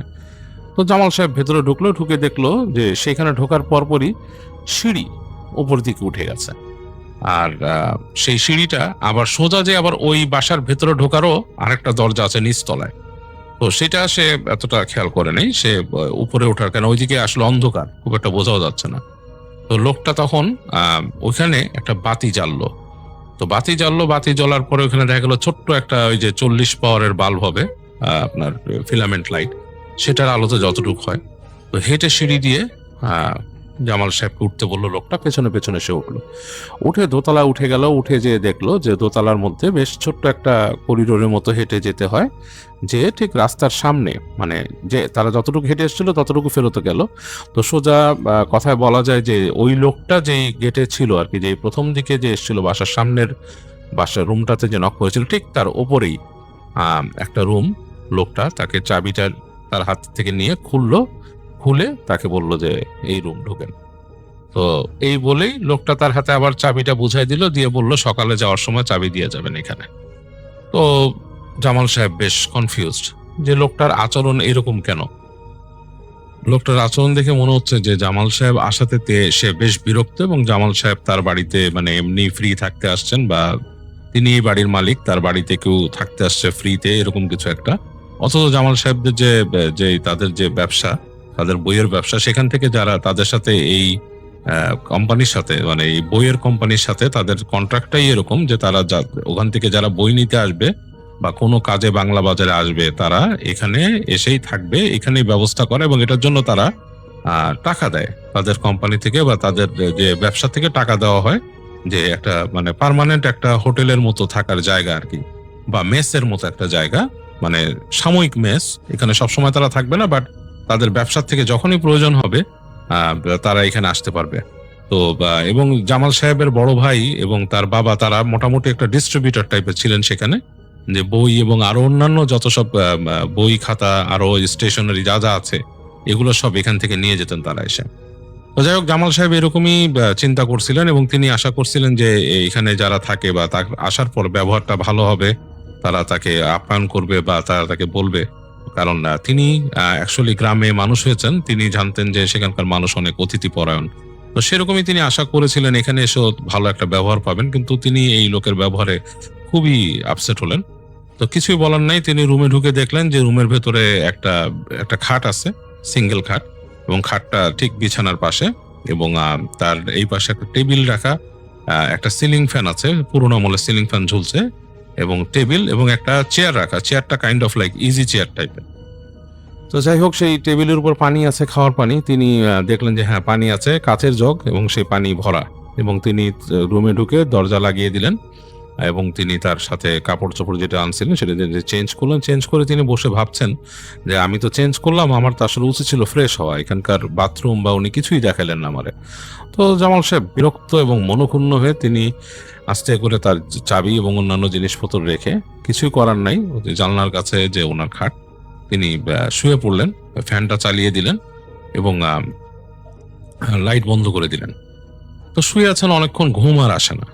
লঞ্চে আসলে আসলে লঞ্চে এত জার্নি এত কষ্টের হয় না, যেটা নাকি মানুষ রাস্তায় যারা ট্রাভেল করে তারা বোঝে বাসে বা ইসে, বাট লঞ্চে এরকম হয় না। তো সুতরাং তার এমনিও ঘুম আসছে না, তিনি শুয়ে আছেন, জানলা দিয়ে দেখছেন, মানে রাস্তার মধ্যে আলো অনেক দূরে, সেই যে বলেছে নিয়ন লাইট, অনেক দূর থেকে আলো একটু একটু এসে পড়ছে। তো তিনি একটু শুয়ে থাকে সেকে দেখার চেষ্টা করলেন রাস্তায় মানুষ চলাচল করে কিনা। এখানে দেখলেন যে এই রাস্তায় মানুষের চলাচল খুব একটা নাই। তো তার কাছে একটু অবাক লাগলো, পুরান ঢাকা এবং পুরান ঢাকার মাঝামাঝি একটা জায়গা, এখানে মানুষজন নাই, আমি শুনছি এখানে অনেক মানুষজন চলাফেরা করে। যাই হোক, তিনি খুব আগ্রহ নিয়ে দেখছেন। হঠাৎ করে তিনি খেয়াল করলেন যে একটা রিক্সা আসলো। সো রিক্সা এসে দুইবার টুংটাং করে বেল বাজালো, বেল বাজিয়ে রিক্সাটা থেমে গেল বাসার সামনে, তাদের বাসার সামনেই। তো তিনি ভাবলেন যাক, একটা রিক্সা তো থামছে, এতক্ষণ কাউকে দেখি না, এবং খুব অবাক লাগতেছিল পুরান ঢাকায়। তো তিনি রিক্সা থামতে দেখে তাকিয়ে দেখতেছেন নিচে কি ঘটনা, কি রিক্সাওয়ালা থামছে, রিক্সাওয়ালার সাথে কি যাত্রী আছে কিনা, বাট কিউরিয়াস ওনার মাইন্ড। এবং আলো খুব বেশি না, অল্প আলোতে দেখা যাচ্ছে রাস্তার, মানে সেই লাইটটা বেশ খানিকটা দূরে, সুতরাং আলো বেশ কম এসে পড়তেছে এখানে। তো তিনি দেখলেন যে রিক্সাওয়ালা রিক্সার থেকে নামলেন, নেমে পাশে যে ড্রেন ছিল সেই ড্রেনের পাশে রিক্সাওয়ালা প্রকৃতির ডাকে সাড়া দিতে বসলেন জল বিয়োগ করার জন্য। তো জামাল সাহেব চিন্তা করলেন যে এই কারণেই রিক্সাওয়ালা থামছে, আসলে এখানে আর কোনো মানুষজন আসে না। তো তিনি মানে এই জায়গাটারই বেশ অপছন্দ করা শুরু করছেন। যাই হোক, তিনি কিছুক্ষণ তাকায়, তিনি আর এটাকে খুব একটা আমলে নিলেন না। তিনি দেখলেন যে আর কোনো মানুষজন আসে নাকি রাস্তা দিয়ে, এটাই চিন্তা করতেছেন তিনি। আবার মাঝে মাঝে দেখার চেষ্টা করতেছেন লাইটটার দূরত্ব কতটুকু, মানে যেসব জিনিসের আসলে কোনো মানে নেই সেটাই ভাবছেন আর কি। তো কিছুক্ষণ পর তিনি দেখলেন কি রে, রিক্সাওয়ালা মানে কই, রিক্সাওয়ালা যায় না কেন এখান থেকে। তো তাকে আবার দেখলেন যে নিচে রিক্সাওয়ালা আছে। তো তিনি হঠাৎ করে একটা জিনিস খেয়াল করতেছেন যে কি রে, এখানে একটা মানে ডিফারেন্স লাগতেছে, কি জানি কিছু একটা অ্যাবনর্মাল, মানে যে রিক্সাওয়ালাকে দেখতেছে কিছু একটা নর্মাল না। হঠাৎ তিনি খেয়াল করলেন রিক্সাওয়ালাটা বেশ খাটো, মানে লম্বা, তার মনে হচ্ছে যে তার কাছে মনে হচ্ছে রিক্সাওয়ালার শরীরটা ঠিক আছে কিন্তু লম্বাটা খুব একটা বেশি না। তো এরকম খেয়াল করতে করতে হঠাৎ করে তার বুকের মধ্যে ধক করে উঠলো, কারণ তিনি দেখলেন যে রিক্সাওয়ালাটা ঘুরে দাঁড়াইছে তার দিকে, মানে ঘুরলো রিক্সাওয়ালাটা। কিন্তু তিনি খেয়াল করলেন যে রিক্সাওয়ালার ঘাড়ের উপরে কোনো মাথা নাই, মাথা ছাড়া একজন রিক্সাওয়ালা। এবং তিনি যখন ব্যাপারটা খেয়াল করলেন তার শরীরে একটা গুজ পাম্প হয়ে গেল, তিনি কেঁপে উঠলেন রীতিমতো। এবং তিনি দেখছেন যে রিক্সাওয়ালাটা ফিরে তার বিল্ডিং এর দিকে আসছে, তার মনে হচ্ছে যে সামনে ফিরে সেই বিল্ডিং এর দিকে তাকাচ্ছে, কিন্তু তার কিন্তু মাথা নেই, সে ঘুরে দাঁড়ায় বিল্ডিং এর দিকে এবং তাকে দাঁড়িয়েই আছে সেখানে। এবং তিনি ভয়ের চোটে তিনি তার জানালার পাট দুটোকে ঠাস করে সশব্দে লাগিয়ে দিনে তিনি কাঁপছেন, মানে তার ভেতরে কাঁপুনি ধরে গেছে। তিনি আস্তে করে বিছানায় শুয়ে পড়লেন এবং শুয়ে পড়ে তিনি বিড়বিড় করে দোয়া পড়ছেন আর চিন্তা করছেন যে আমি কি দেখলাম। তার কাছে বেশ বেশ বেশ ভয় লাগ। তিনি এই সময় খেয়াল করলেন যে তার যে রুমের কর্নারে চেয়ারটা, সে চেয়ারটা আস্তে আস্তে রক করছে। মানে ওইটা একটা ইজি চেয়ারের মতো ছিল, মানে catch catch catch catch catch catch একটু শব্দ হচ্ছে। তিনি কি ব্যাপার, মানে এই চেয়ার তো এরকম নড়ার কথা না, এখানে তো কোনো মানুষ নাই, কিছু নাই, আর এই ফ্যানের ঘর ঘর ঘর ঘর ঘর ঘর শব্দ এর মধ্যে ক্যাচ ক্যাচ কোত্থেকে শুরু হলো। তো তিনি হঠাৎ করে যখন নাকি তার অন্ধকারটা চোখে শুয়ে আসলে, এতক্ষণ তো তিনি বাইরে তাকিয়েছিলেন, এখন রুমের ভিতরে কিন্তু অন্ধকার, এবং এই অন্ধকারটাও তার চোখে একসময় শুয়ে আসলো হালকা, কারণ পাশে যে জানলাটা ছিল করিডোরের দিকে, সেখান থেকে হালকা আলো আসছে, কারণ জানলাগুলো কাঠের হলেও উপরের দিকে কাঁচ লাগানো ছিল, এবং সে কাঁচ থেকে হালকা আলো আসছে এখানে। এবং তিনি সে হালকা আলোতে দেখছেন চেয়ারের মধ্যে মনে হচ্ছে কেউ একজন বসে আছে, চেয়ারের মধ্যে কেউ একজন বসে আছে, এবং তিনি বুঝতে পারছেন না চেয়ারের মধ্যে কে বসা। চেয়ারটা রক করছে। তারপর তিনি শুয়ে হঠাৎ করে শব্দ পেলেন, ঘর ঘর ঘর ঘর ঘর ঘর, কেমন একটা বাজে রকমের শব্দ, মানে মানে কোনো পাইপ দিয়ে জোরে বাতাস দিলে যেরকম একটা শব্দ, ঘর ঘর ঘর ঘর ঘর। তারপর তিনি বুঝতে পারলেন যে চেয়ারে যে বসেছিল সে উঠে দাঁড়ালো চেয়ার থেকে ক্যাচ করে, এবং হেঁটে হেঁটে আরো সামনে আসলো তার দিকে। তো চেয়ার থেকে তার দূরত্ব ছিল প্রায় 8 ফিটের মতো, কারণ রুমটা অনেক বড় ছিল। সেখান থেকে হেঁটে যখন একটু সামনে আসলো তার টেবিলের কাছাকাছি, তখন কিন্তু হালকা আলো এই পাশের জানালার ফাঁক দিয়েও আসছে, এবং সেই আলোতে তিনি দেখলেন যে সেই আবছা আলোতে দাঁড়িয়ে আছে সেই সম্ভবত সেই রিক্সাওয়ালা, কারণ তিনি দেখছেন লুঙ্গি পরা এবং সেই শার্ট পরা, কিন্তু তার ধরটা নেই, তার ঘাড়ের উপরে মাথা নেই। তিনি আর কিছু ভাবতে পারলেন না। জামাল হোসেন আসলে তিনি আসলে বলতে পারেননি তিনি কি বেহুশ হয়ে গিয়েছিলেন না ঘুমিয়ে গিয়েছিলেন, তার আসলে আর কিছু খেয়াল নেই সেদিন রাতে। সকালবেলা তার রুমে প্রচন্ড জোরে বাড়ির শব্দ শোনেন, দরজায় কেউ কিল মারছে, দূর করে কিল মারছে। তার ঘুম ভাঙে, বা তিনি হুশ ফেরে, তার দুটোর একটা, হয় ঘুম ভেঙে যায় বা তিনি বেহুশ থেকে হুশে আসেন। তিনি এরকম প্রচন্ড দরজার মধ্যে শব্দে, তো তিনি দরজা খোলেন, ওই পাশ থেকে দেখেন যে যেই লোক গতবার রাতে তাকে চাবি দিয়েছিল সেই লোক তাকে বলে, কি দরজা খুলছেন না কেন, আপনাকে এতক্ষণ ধরে নক করছি, দরজা খুলছেন না কেন? তো জামাল হোসেন প্রচন্ড রাগ উঠে যায় তার, তিনি একদম বলে হে বেড়া, এভাবে করে চিৎকার করে ওঠে যে তুই এমবে কথা কাউকে আয়, এরকম করে বলে উনি। তো এটা বলাতে মানে তিনি আসলে তার সেন্সেই নেই, তিনি কথা বলে তিনি ইচ্ছা মতো সেই লোককে বকাবকি করেন তাদের ভাষায়। লোকটা হা করে তাকিয়ে আছে, জামাল সাহেব এক থাবা দিয়ে তার ব্যাগটা নেন, দিয়ে সেখান থেকে তিনি হেঁটে বেরিয়ে যান, কোনো কথা বলেন না, তিনি হেঁটে বেরিয়ে যান, এবং তিনি সেখান থেকে আর ওয়েটই করেননি, তিনি সরাসরি চলে গিয়েছিলেন তাদের সেই লঞ্চ ঘাটে, এবং লঞ্চ ঘাট থেকে তিনি লঞ্চে উঠে বসেন, এবং তিনি সেই লঞ্চে আসার পথেই তার জ্বর আসে, প্রচন্ড জ্বরে ধরে তাকে। তিনি যখন বাড়ি পৌঁছান, তিনি কোন ঘোরে ছিলেন তিনি বলতে পারবেন না, তার মনে হচ্ছিল যে তিনি আসলে এমন একটা জগতে আছেন যে তিনি অর্ধেক জগৎ দেখছেন সত্যিকার, অর্ধেক জগৎ স্বপ্নে দেখছেন, এরকম একটা অবস্থায় তিনি তাদের বাড়ি পৌঁছান প্রচন্ড জ্বর নিয়ে। এবং তার বাসায় যাওয়ার পর তাদের বাসায় অনেক চিকিৎসা করা হয় তাকে, এবং তাদের এলাকার যে লোকাল মৌলভী সাহেব তাকে ডেকে আনা হয়। তিনি এসে তাকে, কারণ জামাল সাহেব বলেছিলেন তার স্বপ্নের কথা বা তার বাস্তবে তিনি কি দেখেছিলেন এই কথাগুলো, তো মৌলভী সাহেব এই জন্যই ডাকা হয়, এবং মৌলভী সাহেব এসে তাকে ছেড়ে দেন, এবং তাকে বলেন যে ডাক্তার দেখাতেও বলেন, জ্বর যেহেতু এসছে। তো ডাক্তার এসে বলেন যে প্রচন্ড ভয় পাওয়ার কারণে তার এরকম হয়েছে, কোনো কারণে তিনি ভয় পেয়েছেন।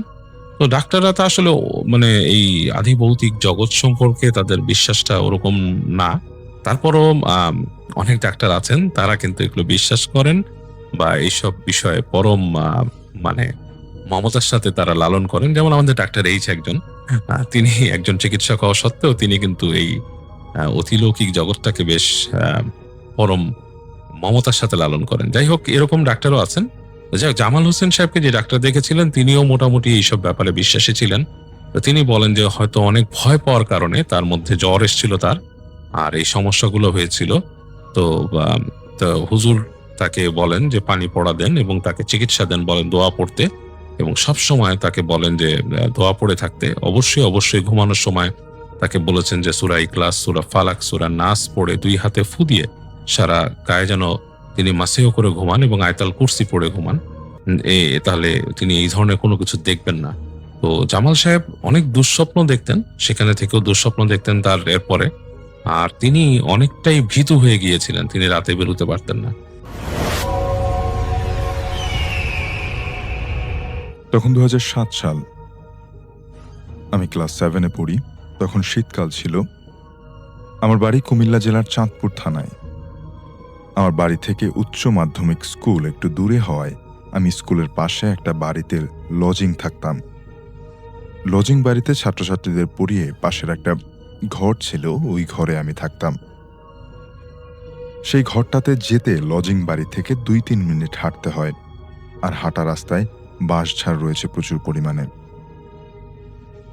তো আমি প্রায় 7 মাস যাবৎ সেই ঘরে থাকছি।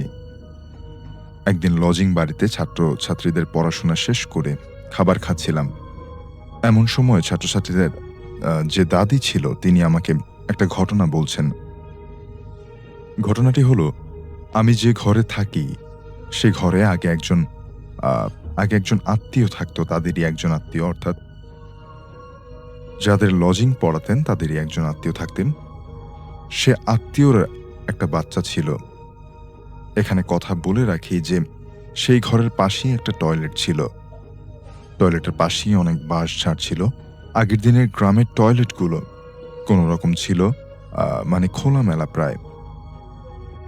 তো একদিন বাচ্চার মা পুকুরে গিয়েছিল, আর ওদিকে বাচ্চাটা নিজে নিজে টয়লেটের ভিতরে গিয়ে টয়লেটের যে ফাঁকা জায়গা থাকে সেখান থেকে টয়লেটের গর্তে পড়ে মারা যায়। তারপর থেকে নাকি প্রায় সেই বাঁশঝাড় থেকে একটা বাচ্চার কান্নার আওয়াজ আসতো। তাই তারা সেই বাসা থেকে চলে যায়। এই ঘটনা শোনার পরে আমার কেমন যেন একটু ভয় ভয় লাগছিল। আমি কোনোরকম সেই ঘরে যেতে চাচ্ছিলাম না। তো দাদি আমাকে সেই ঘরে এগিয়ে দিয়ে চলে আসলেন। আমিও সেই ঘরে একাই থাকতাম, তবে ভয় লাগতো না। কিন্তু এই ঘটনা শোনার পর আমার মধ্যে ভয় কাজ করতে লাগলো। আমি ঘরের দরজা জানালা বন্ধ করে দিয়ে শুয়ে রইলাম। শীতের দিন হয়, আমার প্রাকৃতিক কাজে সাড়া দেওয়ার প্রয়োজন হয়, কিন্তু আমি সেই টয়লেটে যেতে ভয় পাচ্ছিলাম। আমি চাচ্ছিলাম যাতে কোনো রকম টয়লেটে না গিয়ে থাকা যায়, কিন্তু শেষ পর্যন্ত ভয়ে ভয়ে আমাকে টয়লেটে যেতেই হলো। সাথে একটা কেরোসিনের বাতি নিয়ে গেলাম। টয়লেটে বসার সাথে সাথে আমি আমার জীবনের সবচেয়ে ভয়ঙ্কর মুহূর্তের সম্মুখীন হলাম। আমি দেখতে পেলাম একটা বাচ্চা শরীরে ময়লাযুক্ত অবস্থায় টয়লেটের ভেতর থেকে আমার দিকে চোখ বড় বড় করে তাকিয়ে আছে। এই দৃশ্য দেখার পরে আমার সমস্ত শরীর দিয়ে হিম রক্ত বয়ে গেল। আমি চিৎকার দিয়ে সেখানে অজ্ঞান হয়ে গেলাম। আমার চিৎকার শুনে লজিং বাড়ির লোকজন এসে আমাকে হসপিটালে নিয়ে যায়। সেখানে 2 দিন থাকার পরে আমি সুস্থ হয়ে বাড়ি ফিরি। তারপর আমি সেই লজিং বাসা ছেড়ে দেওয়ার কথা বলি, কিন্তু তারা আমাকে ছাড়ল না। তবে পরবর্তীতে তারা সেই ঘরে আর থাকতে দেয়নি। তারা যেখানে থাকতো তাদের নিজেদের ঘরেই আমাকে থাকতে দিয়েছিল। এই ছিল মূল ঘটনা। আসসালামু আলাইকুম রাসেল ভাই, আশা করছি আপনি ভালো আছেন। রাসেল ভাই, আমি শাকিল আহমেদ, বাংলাদেশের সবথেকে প্রত্যন্ত একটি জেলা লালমনিরহাট থেকে আপনাকে ঘটনা পাঠাচ্ছি। আর আজকে আমি যে ঘটনাটি শেয়ার করতে যাচ্ছি, এই ঘটনাটা আমার মামার সাথে ঘটে গেছে। আর আমার মামা মানুষটা ছিল একজন পেশায় ট্রান্সপোর্ট ব্যবসায়ী। দেশের বিভিন্ন জেলায় তিনি নিয়মিত যাতায়াত করতেন। রাতে হাইওয়ে, দীর্ঘ পথ, ঝড় বৃষ্টি এসব তার কাছে নতুন কিছুই ছিল না। আর মানে এগুলোর মধ্যে চলাফেরা করতে উনি একটা সাহসী মানুষ হয়ে উঠছেন। মানে এমন একটা অবস্থা যে ওনাকে কোনো কিছুতে আটকে রাখা যাইতো না। রাত 2টা হোক, 3টা হোক, 4টা হোক, মানে যত রাতেই হোক না কেন, ওনার যদি কোনো দরকার হইতো উনি রাত্রের বেলায় বেরিয়ে পড়তেন। কিন্তু কয়েক বছর আগে একটি গভীর রাতে ফাঁকা হাইওয়েতে তার সঙ্গে এমন কিছু ঘটেছিল যা তিনি আজও ভুলতে পারেননি।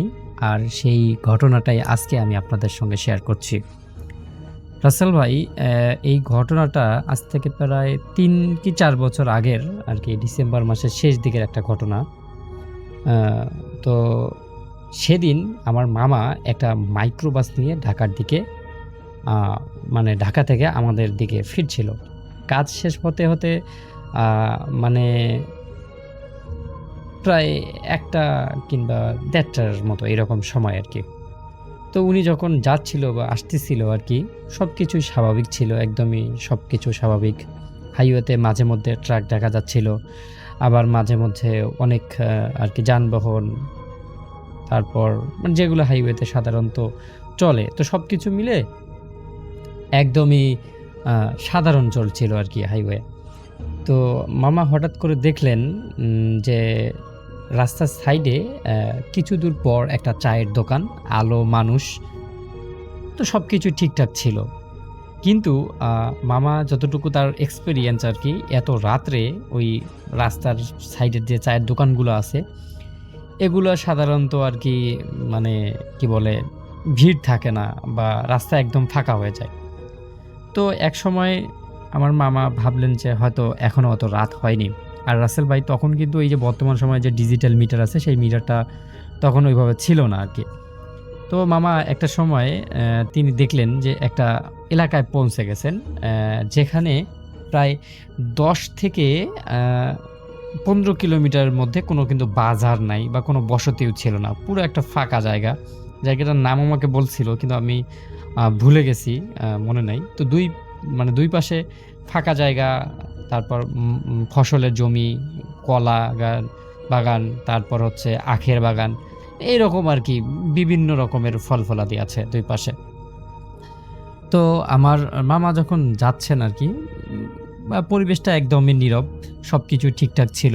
গাড়ির ইঞ্জিনের শব্দ ছাড়া আর কোনো কিছুই শোনা যাচ্ছে না। তো এরকমভাবে মামা যাচ্ছে। তো ঠিক তখনই তিনি সামনে কিছু একটা দেখতে পেলেন।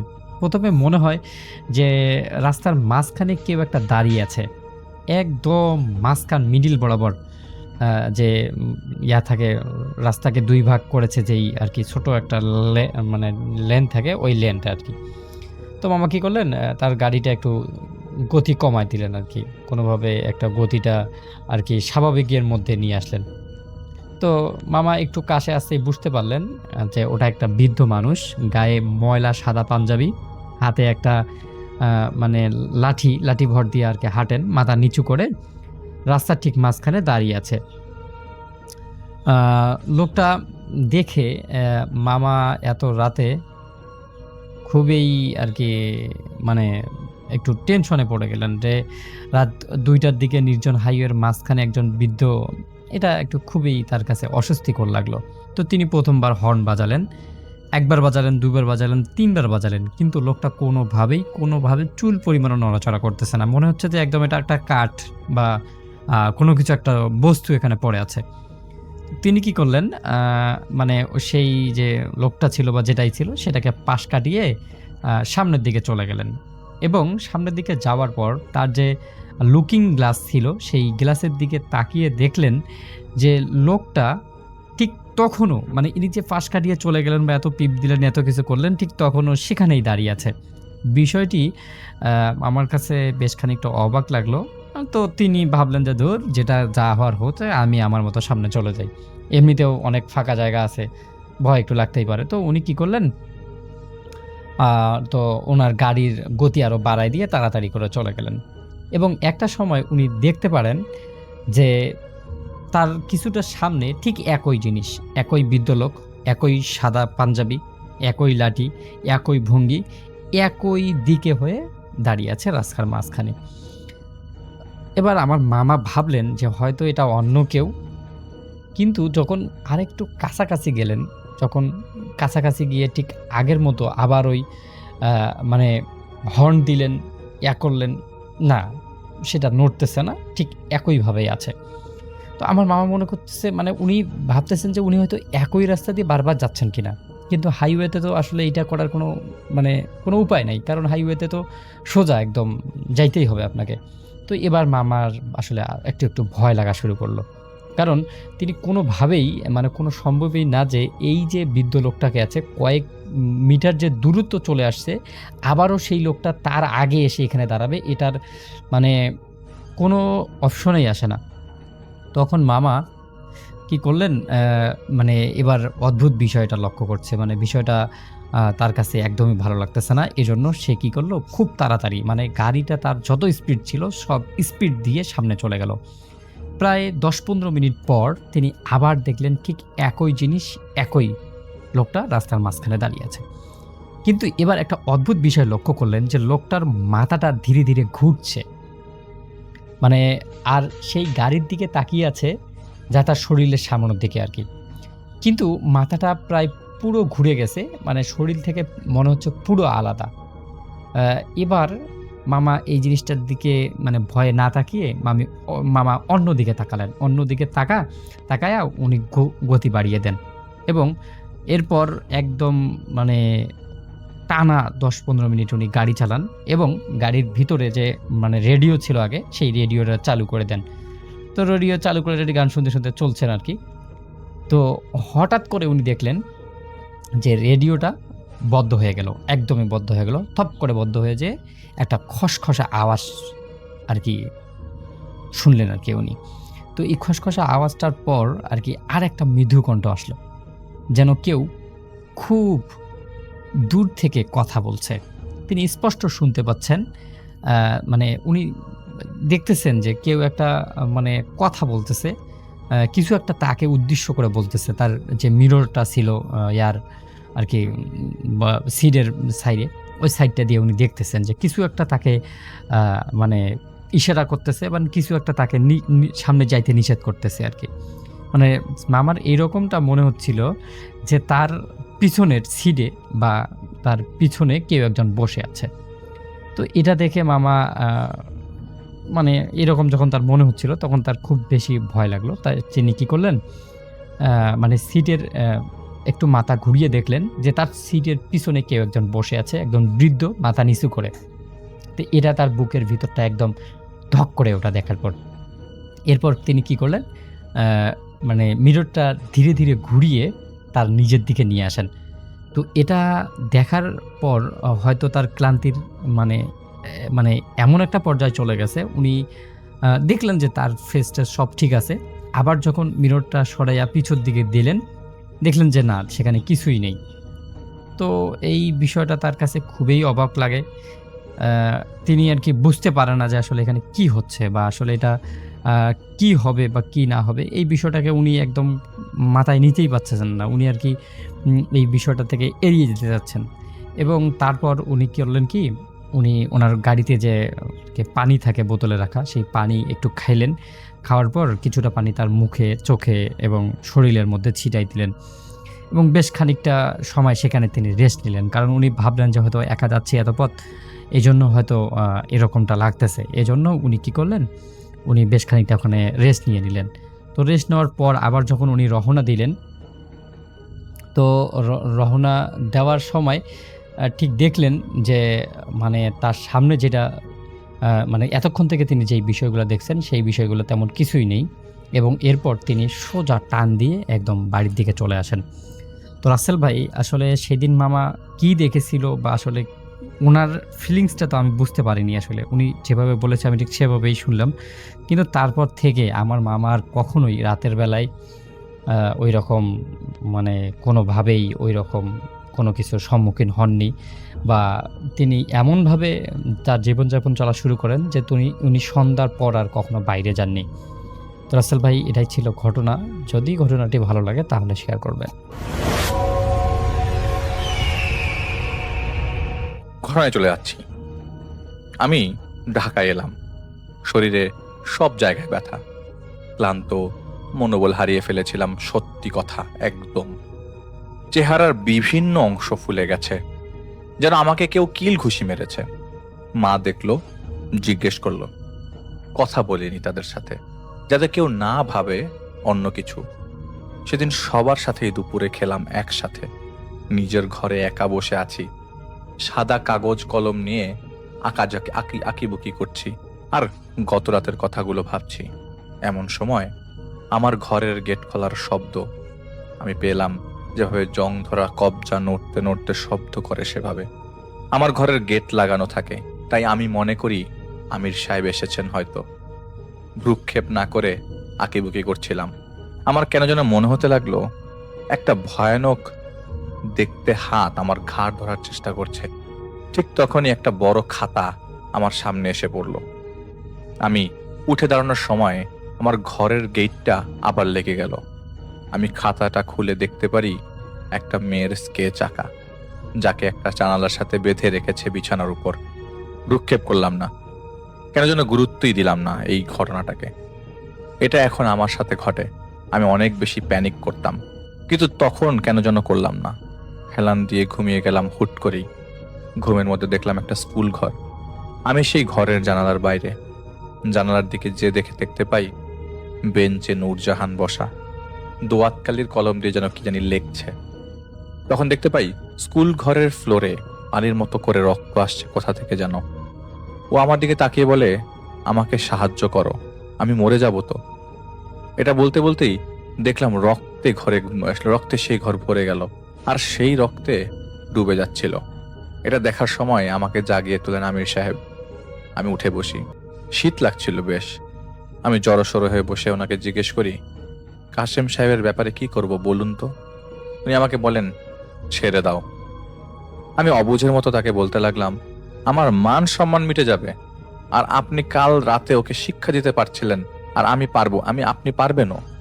তখন আমির সাহেব বলেন, কিছু কাজ হয়, কিছু কাজ হয় না। বান্দা সফল হবে, অসফল হবে, এইটাই স্বাভাবিক নিয়ম। কেউ শতভাগ সফল না, তুমিও না।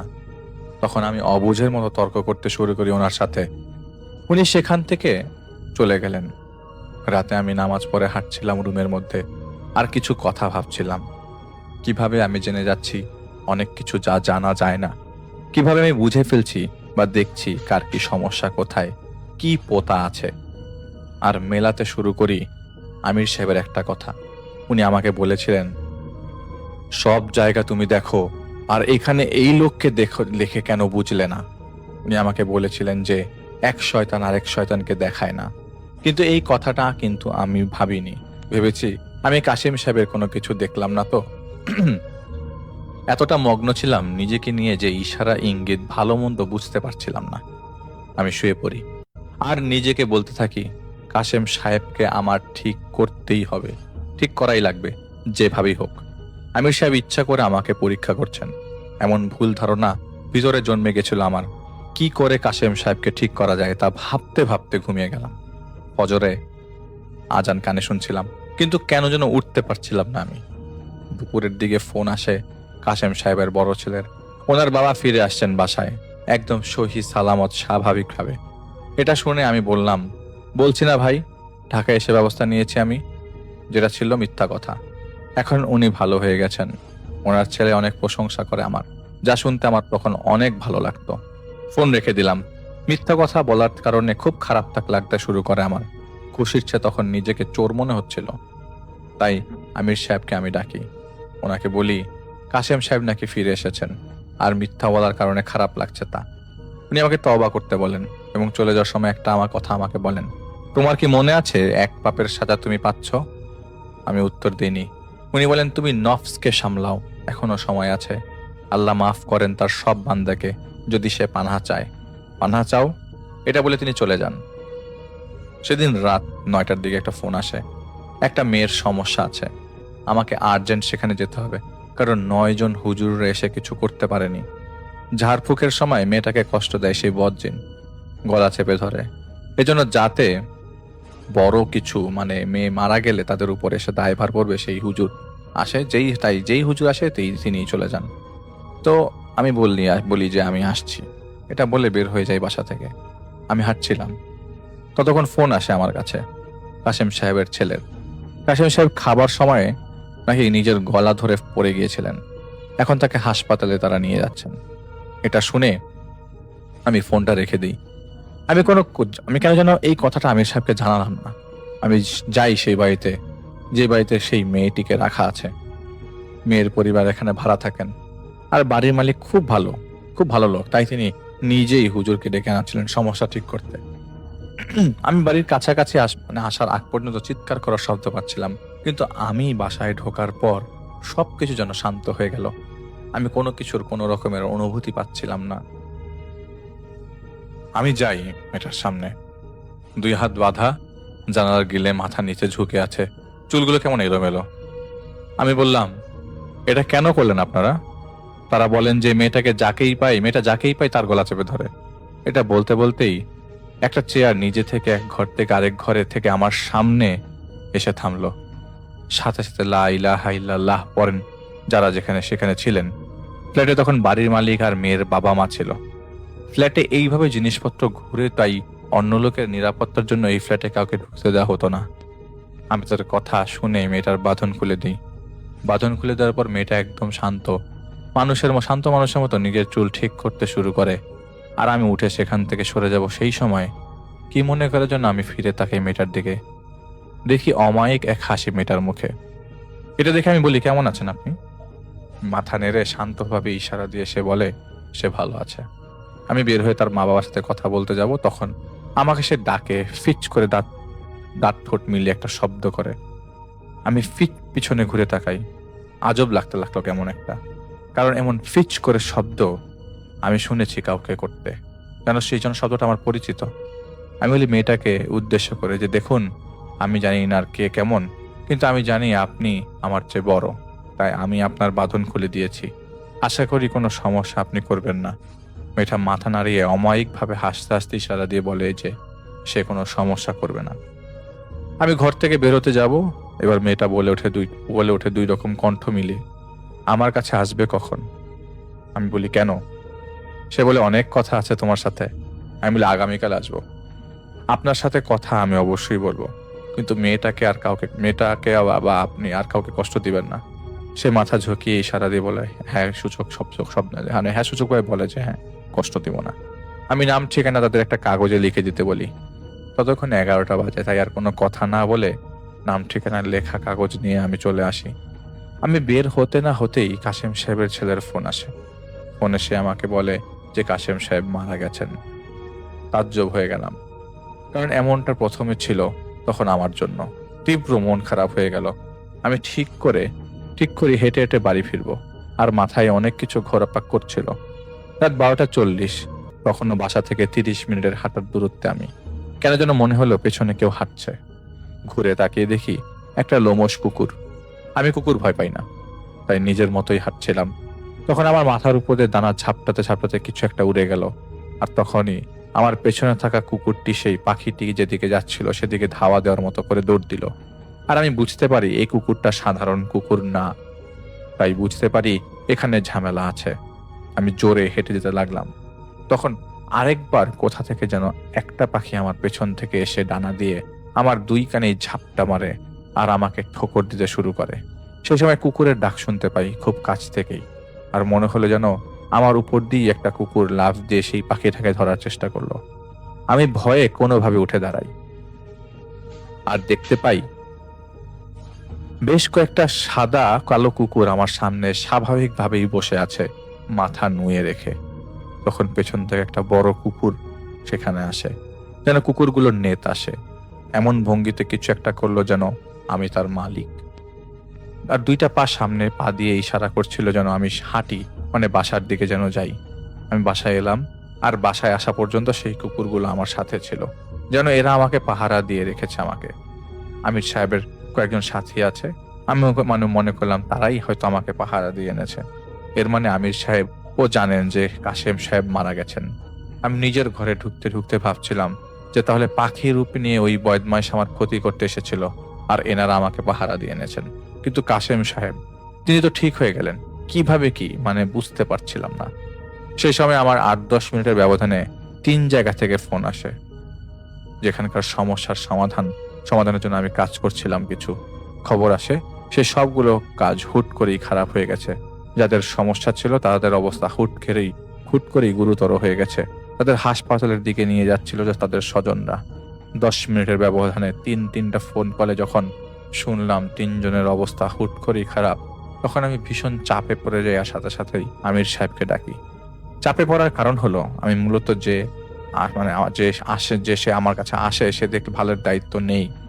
তো অনেক যেই তার কাছে আসে, আমার কাছে আসে, তার দেখভালের দায়িত্বটা আমি তখন নিতে চাই।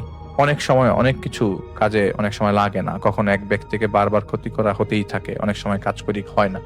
সেজন্য তাদের বলা থাকে সমস্যা হলে যেন আমার সাথে যোগাযোগ করে, আর সমস্যা হলে তখন তারা নিজেরাও অনুরোধ করেন যেন তাড়াতাড়ি সমস্যাটা কেটে যায় বা উপশম যাতে হয়। আমির সাহেব আসার পর যখন বললাম যে 3 জন আমাকে ফোন দিল, 3 জনের অবস্থাই নাকি খারাপ, আমার কেন যেন মনে হচ্ছে কিছু একটা হচ্ছে, আপনি একটু দেখুন। আর কাশেম সাহেবের ছেলে ফোন দিল, উনি হারাকে হার্ট অ্যাটাক করে মারা গেছেন। এই কথাটা বলতে বলতে উনি বেরিয়ে গেলেন। 10 মিনিট পর তিনি ফিরে এলেন, বললেন, তোমাকে আমি বারবার বলেছি, আমরা বারবার বলেছি তুমি ভুল করছো, তোমার করা কাজগুলো নষ্ট হচ্ছে, কারণ তোমার দিলের ভেতর অহংকার জমে গেছে। সাথে সাথে চিৎকার দিয়ে বলি, আরে কিসের অহংকার, কি হলো, আপনারা একই কথা বারবার বলছেন, আমি তো কিছুই করছি না। আর আমার যদি কোনো ভুল থাকে কাজ করার সময়, তাহলে সমস্যা হবে। আমি তো ভুল করিনি, তাহলে আমার মনের মধ্যে যা আছে থাকুক, তাতে সমস্যা তো কি, কাজের মধ্যে তো সমস্যা হবে না। উনি আমাকে বলেন, তোমার মনে নেই আমরা তোমাকে বলেছিলাম যখন তোমার এই বয়সটা আসবে তখন অনেক কিছু তোমার সাথে ঘটবে আর তোমার সামনে প্রকাশ পাবে, তখন তোমাকেই বেছে নিতে হবে তুমি কোন দিকে যাবা। এই জন্যই তুমি বুঝতে পারছো না, তোমার চারপাশের বয়ে চলা বাতাসের গতিবেগ। ওনার কথাটা আমি বুঝিনি। আমি বলি, কাশেম সাহেবের কি হলো জানেন কিছু? উনি বলেন, না আমরা জানি না, আল্লাহর মোল্লা আল্লাহর কাছে গেছে, আর ঘাটাঘাটি করো না। এই যে তুমি ভাব দেখিয়ে এই যে না বুঝে কথম কাশেম সাহেবের মতো লোকের পিছনে কি লেগেছো, তার শক্তিমত্তা না জেনেই যে সেখানে গেলে আর এত কিছু হলো তোমার সাথে, মরতেও তো পারতা। শুনো, তুমি গভীরভাবে ধোকার শিকার হচ্ছ, ইবাদত করো, নাহলে সর্বনাশ হবে আরেকটা। আর এত কিছু জানতে চেও না, না যা জানলে বুঝতে পারবে না তা জানার চেষ্টা করো না। আমি ওনাকে বলি, দাঁড়ান, এই একটা মেয়ে বেঁধে রাখে, সমস্যা আছে, একটু দেখে নিন। এটা বলে নাম ঠিকানা লেখা কাগজ ওনার হাতে দিয়ে দিই, উনি চলে যান। আমি সাহেব চলে যাওয়ার পর আমি রাত 4টার দিকে একবার রাস্তায় বের হই অশান্তি কাটাতে। বের হয়ে কিছুক্ষণ পর দেখলাম আমার বাড়ির কাছে দূর আকাশ থেকে যেভাবে তারা খসে পড়ে, এভাবে কিছু একটা আকাশ থেকে উড়ে এসে পড়লো। আমার মনে হলো জোনাকি পোকা পড়েছে আকাশ থেকে, কিন্তু খেয়াল করিনি। আমি বাসা থেকে 100 মিটার দূরে ছিলাম, এত দূর থেকে দেখার কথা ছিল না। বাসায় ঢুকে যাই, বিছানায় বসেছিলাম। মনের মধ্যে একটা আশঙ্কা কাজ করছিল, এত মানুষের কাজ নিয়েছি, যদি কাজগুলো এভাবে খারাপ হতে থাকে তখন তো আমাকে ফ্রড বলবে এরা। ভাবছিলাম আমার সাথে যা যা হচ্ছিল তা সব কি বলে দিব কিনা আমির সাহেবকে। এই দুনিয়াতে আমির সাহেব ছাড়া তো আমার আপন কেউ ছিল না যে আমার ব্যথা 100 ভাগ বুঝবে আর আমার কথাই বেশি ভাববে। এটা ঠিক, অনেক কিছু লুকাচ্ছিলাম আমি। ঠিক তখন আমির সাহেব আসেন, আমাকে বলেন, এই কাজটার মধ্যে ঢুকবে না, যত কিছুই হোক না। আমি একবার বলেছি না মানে না। তো আমি বলি, কেন? আমি দেখলাম মেয়েটা বাধা, খুলে দিয়ে আসছি, কোনো সমস্যা হয়নি, উল্টো শান্ত হয়ে গেছে, আপনি না করছেন কেন? উনি আমাকে বলেন, তুমি জানো না ওখানে কি হচ্ছে, আর কাশেমের পেছনে লেগে থাকা জানোয়ার এখন তোমার পিছনে লেগেছে, এখন কিছু করা যাবে না।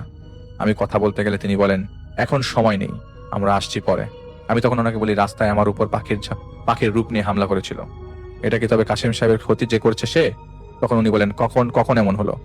আমি বলি, আপনি জানেন না, আপনার সাথীরাই তো আমাকে পাহারা দিয়ে এনেছে। উনি আমার দিকে তাকিয়ে বলেন, আমার সাথী মানে? কেউ তোমাকে পাহারা দিতে আসেনি। তখন আমি বলি, তাহলে কারা পাহারা দিল আমাকে? উনি আমাকে বলেন, কি দেখেছ? তখন আমি বলি, পাখি একটা হামলে পড়লো, সেটাকে একটা কুকুর ধাওয়া দিয়ে দূরে খেদিয়ে দিল, পরে 6-7টা কুকুরের রূপ নিয়ে আমাকে পাহারা দিয়ে বাসায় দিয়ে গেল। এটা শুনে উনি আমাকে বলেন, যত কিছুই হোক না কেন, যেই ডাকুক বাসা থেকে বের হবে না, আমরা চারদিকের খবর নিয়ে আসবো, এর আগ পর্যন্ত কোথাও যাবে না তুমি। এটা বলেই তিনি চলে যান। বসে পরে ভাবতে লাগলাম কি হচ্ছে চারপাশে। সে সময় টেবিল ফ্যানের নব ঘুরে যায় আর বাতাসের কারণে সেই খাতাটার পৃষ্ঠা উল্টাতে শুরু করে, যেটা আমি বিকালে পেয়েছিলাম। খাতাটা হাতে নিয়ে দেখতে পারলাম সেই স্কেচটা, যেটায় একটা মেয়েকে জানালার সাথে বাধা এমন দেখাচ্ছিল। ধাম করে আমার মনে পড়লো, আমি যে বাড়িতে গেছিলাম সেই বাড়িতে যে মেয়েটার সমস্যা, সেই মেয়ে তো এইভাবেই বেঁধে রেখেছিল। স্কেচের দিকে তাকিয়ে আরো ভালো করে দেখলাম সেই হুবহু সেই মেয়ের স্কেচ। তেমন ভাবে মাথা চুলগুলো সামনের দিকে ছড়িয়ে রাখা হয়েছিল, তেমন হয়ে ঝুঁকেছিল। তখন মেয়েটার চুলের স্কেচে তাকিয়ে দেখতে পারি 2টা চোখ আছে সেখানে, আর যেন আমার দিকে তাকিয়ে আছে। এটা দেখে সাথে সাথে খাতাটা বন্ধ করে ফেলি আমি, আর বালিশ চাপা দিয়ে রেখে দিই। সেই সময় জানালা দিয়ে আসা বাতাসে ঘর ভরে যায়, আর একটা কাগজ যেটা আমির সাহেব এসে ফেলে দিয়েছিলেন সেটাই কেবল নড়তে থাকে। যেভাবে রাস্তার মাঝে মাঝে বাতাসে গোল করে পলিথিন বা কাগজ চক্কর দিতে থাকে সেভাবে চুপচাপ দাঁড়িয়ে দেখছিলাম আমি। কারণ অনেক আগে থেকেই এখানে আমার সাথে একই রকম ভাবে ইশারা আসে, যা আমার কাছে একদম স্বাভাবিক লাগে। সেই অবস্থায় কাগজটা তুলি আর খুলে দেখতে পারি যেই মেয়েটার সমস্যা তার নামও নূরজাহান।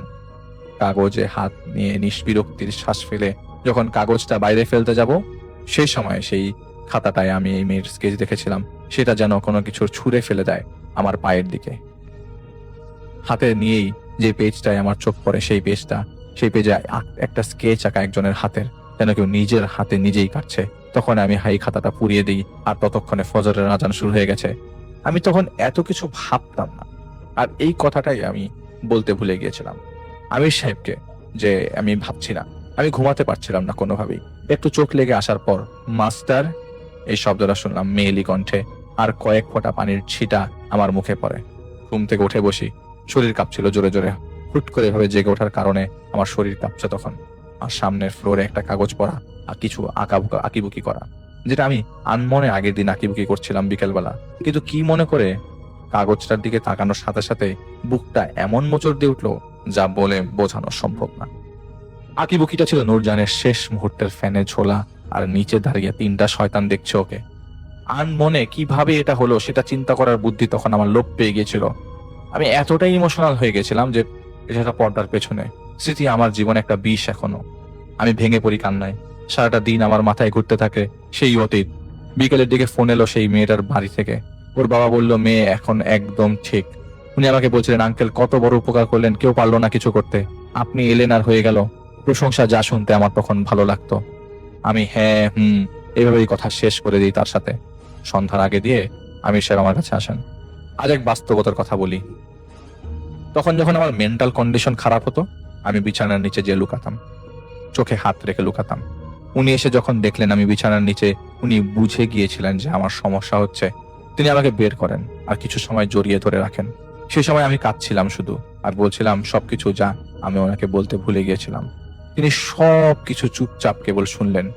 স্বাভাবিক হওয়ার পর উনি আমাকে বললেন, আমরা তোমাকে কিছু কথা বলবো, মন দিয়ে শোনো। যখন প্রথম মানব সৃষ্টি হলো, তার প্রকাশ্য শত্রু হয়ে যায় ইবলিশ। সে কিন্তু তখনও আসমানেই ছিল আর সবার সাথেই ছিল। করা নিষেধ ছিল একটা গাছের কাছে যেতে, কিন্তু ইবলিশ আদম এবং হাওয়াকে প্ররোচিত করতে থাকে সেই গাছের নিকটে যেতে। আদম এবং হাওয়া আলাইহিসসালাম তার প্ররোচনায় সেখানে গিয়েছিলেন। আল্লাহর মালিক সবকিছুর ব্যাপারে জ্ঞাত ছিলেন আগে থেকে। এর মানে ছিল মানব জাতির পরীক্ষা আসমানে থাকাকালীন অবস্থায় শুরু হয়ে গিয়েছিল। দেখো, তারা দুইজন কিন্তু গাছের কাছে গিয়েছিল। গাছ কিন্তু নাপাক বা এরকম খারাপ কিছু না, সুন্দর সৃষ্টি আল্লাহ তাআলার। তাদের দুইজনের শাস্তি আল্লাহ দিয়েছেন কারণ তারা আল্লাহর হুকুম মতো চলতে পারেননি। বুঝো এখানে কি হলো? তারা কি আপাত দৃষ্টি পাপই করেনি, কিন্তু তারা প্ররোচিত হয়ে সেই গাছের কাছে গিয়েছে। এটাই তো ভুল। সেটাই কিন্তু হচ্ছে এখানে। তুমি এমন মাধ্যম দ্বারা খবর পাচ্ছ যা জানার জানছো তা সহি না। মনে আছে 13 ডিসেম্বর রাতের কথা? আমি চুপচাপ শুনছিলাম শুধু। উনি বলছিলেন, সেদিন এক ভুল করেছো। ভুল ছিল রবের কাছে পানা চাওনি। তার সাজা তুমি পাচ্ছ। তোমার চারপাশে তার বিচরণ তুমি টের পাচ্ছ না। সে তোমাকে আবার কাবু করবে, এবার তোমাকে কাবু করে ফেলবে। তুমি আমাদের বলেছিলে পাটোয়ারির সাথে কথা বলে আসার সময় মাইলখানিক দূর থেকে নিজেই নিজেকে আসতে দেখেছিলে। এটা কি সম্ভব তোমার মনে হয় কোনো শক্তির সাহায্য ছাড়া? উনি আমার কাছে এসে বলেন, ইবাদত মুক্তি কামনার একমাত্র পথ। মাবুদের কাছে সাহায্য চাও, জ্ঞান চাও মাবুদের কাছে সত্য জানার জন্য। উনি দেখিয়ে দিবেন, উনি রক্ষা করবেন। এখন থেকে তুমি বের হবে না, এখন থেকে এখান থেকে কোথাও বের হবে না। কাশেমের পিছনে যে লিখেছিল সে ওত পেতে আছে তোমার জন্য। এই সমস্যা কাটার আগ পর্যন্ত তুমি কোথাও যাবে না, আর সত্য অন্বেষণ করতে থাকো বলে তিনি চলে যান। 13 ডিসেম্বর। কি হয়েছিল ওই রাতে? শুয়ে ভাবছিলাম। ততদিনে পাগল হয়ে গিয়েছিলাম। ডাক্তার দেখলো, ওষুধ দিল, কাজ হয়নি। প্রতিটা রাতে চোখের সামনে ভেসে উঠতো নূরজাহানের শেষ মুহূর্তগুলো। জানোয়ারগুলোর চেহারা ভেসে আসতো। মনে হতো জানোয়ারগুলো হাসছে। উপরে সিলিং ফ্যানের দিকে তাকাতে পারতাম না, মনে হতো এখনই ভেঙে পড়বে। জানি না সেই রাত ছিল যন্ত্রণা ভরা এক রাত। ফাঁসিতে ঝুলে যাওয়ার পর একটি চাপা ঘোষ শব্দ হয়। আমি শুনতে পাচ্ছিলাম আমার মাথার উপর সেই শব্দ। আমি আর সহ্য করতে পারিনি। বিছানার চাদর টেনে সরালাম। বিছানার উপর থেকে কিভাবে যেন চাদরটা ফেনে লাগালাম। সেই সময় দেখতে পেলাম নূরজাহান যেন ঝুলছে আমার সামনেই। আর পারিনি ধরে রাখতে। মা বলে একটা চিৎকার দিয়েছিলাম, এটা মনে আছে। আর চাদর গলায় পেঁচিয়ে ঝুলে গিয়েছিলাম। আজব এক চাপ লাগলো গলায়। বাঁচার চেষ্টা সব আমিও করলাম, কিন্তু দুইটা হাত কোনো মতেই নড়ছে না। হুট করেই উপর থেকে নিচে পড়ে গেলাম। জানি না কি হয়েছিল তখন, আমি কিন্তু তখন ফ্লোরে। আমার কাছে আমির সাহেব তখন আসতেন, আমি ছায়ার মতো দেখতাম তাকে তখন। আমার সামনে আমি কাউকে দেখলাম ছায়ার মতো। আমি আমির সাহেব মনে করে বারবার হাত জোর করছিলাম, বলছিলাম আমি আর পারছি না সহ্য করতে, আর পারছি না। আমার এতটুকু খেয়াল ছিল, একটা কথা ভেসে এলো, ব্যথা কমে যাবে। তার কিছুদিন পর শুনলাম 3 জানুয়ার মরেছে ক্রস ফায়ারে ডাকাতি করতে। যে সব সেই ছায়াটাকে দেখতাম, আমার সব সমস্যা কমে যাচ্ছিল, আমি ঠিক হয়ে যাচ্ছিলাম, স্বাভাবিক হচ্ছিলাম। রাতের বেলা দেখতাম ছায়াটা বসে আছে, আমি বক বক করেই যেতাম, কিছু জিজ্ঞেস করতাম না, কারণ প্রশ্ন করে এরপর আমি উত্তর আমি নিজেই দিতাম আর হাসতাম। ফেব্রুয়ারির দিকে একদিন আবার আমার ঘুম ভেঙে যায়, আর আমার মনে হয় আমাকে ডাকছে, কেউ বাইরে থেকে ডাকছে। তালা খুলে নিচে নেমে যাই। আমার চোখের সামনে একটা জায়গা ভেসে উঠছিল বারবার, কিভাবে যেন অচেনা পথ চিনে যাচ্ছিলাম। একটা মাঠে যে দাঁড়ালাম, ছায়াটা তখন সেখানে ছিল। আমি আরো হাসি খুশি, কারণ এভাবে এত রাতে বাইরে আমি আসিনি কোনোদিন। আর নিস্তব্ধতা চারপাশে অদ্ভুত ভালো লাগছিল। আমি আমার কানে কানে শুনতে পাই আমাকে বলছিল আমাকে যেতে হবে। আমি বলি, কোথায় যাবে তুমি? কানে ভেসে আসে, ফিরে আসবো ভেবো না, কিন্তু সময় লাগবে। আমার তখন মন খারাপ হয়ে গেছিল শুনে, কাউকে না করতে পারতাম না তখন, তাই তাকে না করিনি, মুখ বুজেছিলাম। কিন্তু সে হয়তো চাইছিল আমি যাতে না করি তাকে যেতে, তাই মনে হলো সেও আশাহত হয়েছে। তখন আমার মনে হলো কেউ আমার দুই হাত রেখে বলছে ভেবো না, ওইদিকে তাকাও বলে আমাকে ইশারা দেয় আকাশ গঙ্গার দিকে। আমি তাকিয়ে বলি, কি দেখতে বললে আমাকে সে, আমি তাকিয়ে বলি সে কি দেখতে বললে আমাকে। সে আমাকে বলে, দেখো ওই যে দূর দিগন্তে একটা উজ্জ্বল তারা, যখন মন খারাপ হবে সেটার দিকে তাকাবে, আমি চলে আসবো তোমার কাছে। আমি হাসতে হাসতে বলি, তারার দিকে তাকিয়ে লাভ কি? সে বলে, আমি তো সেই তারা। এটা বলেই তিনি সেই ছায়াটা মিলিয়ে গেল। তারপর থেকে আমার মানসিক অবস্থা আবার খাবার হতে শুরু করে, আর আবার সেই একই অবস্থা শুরু হয় রোজ রাতে আমার সাথে। আমির সাহেব ফিরে আসেন, কিন্তু আমার সমস্যা দেখে তিনি এই ব্যাপারটা আর কাটাননি। প্রায় 3 বছর আমার সাথে তিনি সর্বক্ষণ ছিলেন। আমাকে তিনি কথা কিভাবে বলতে হয় থেকে শুরু করে সবকিছু শিখিয়েছেন, যাতে স্বাভাবিক জীবনে ফিরলে সমস্যায় না পড়ি। আসসালামু আলাইকুম প্রিয় লিসেনার্স, এতক্ষণ থেকে আমি শাকিল আহমেদ আপনাদেরকে বেশ কয়েকটি ভয়ানক ঘটনা শোনানোর চেষ্টা করেছি। যে ঘটনাগুলো ছিল মেইন রাস্তার ঘটনা, মোটরসাইকেল আরোহীর ঘটনা, এবং সব থেকে পছন্দের গ্রামের অনেক কয়েকটি ঘটনাই কিন্তু আমি আজকে আপনাদেরকে শুনিয়ে দিয়েছি। সেই ঘটনাগুলো কিন্তু আপনাদেরকে শুনিয়েছেন আর যে রাসেল ভাই, আর যে আফনান ভাই, ডক্টর আলিফ, বাবু ভাই, আর যে শাফিন ভাই সহ আমি শাকিল আহমেদও কিন্তু বেশ কয়েকটি ঘটনা আপনাদের সঙ্গে শেয়ার করেছি। তো প্রিয় লিসেনার্স, এই ঘটনাগুলোর মধ্যে থেকে ঘটনাটি, কত মিনিটের ঘটনা কি, কত সিরিয়ালের ঘটনাটি আপনার কাছে সব থেকে বেশি ভয়ানক লেগেছে? এই যে আজকে যেই প্রথম ঘটনাটা ছিল মেইন রাস্তার ঘটনা, রোডের ঘটনা, এই ঘটনাটি আপনারা তো সবাই বাইক ইউজ করেন, অনেকেই বাইক ইউজ করেন, তো কাদের সঙ্গে আসলে এই রাস্তার মধ্যে এইরকম কোনো ভয়ানক ঘটনা ঘটে গেছে, বা আপনাদের জীবনে, আপনার বন্ধু বান্ধবে, আপনার পরিবারের, আপনার এলাকার কারোর সাথে যদি এরকম কোনো ঘটনা ঘটে থাকে, আমাদের আজকের এপিসোডের যে ঘটনাগুলো শোনানো হয়েছে, তাহলে সেই ঘটনাটি কোন ঘটনাটি? গ্রামের ঘটনা নাকি বাসাবাড়ির ঘটনা, নাকি হচ্ছে ওই মেইন রাস্তা রোডের সাইডের ঘটনা?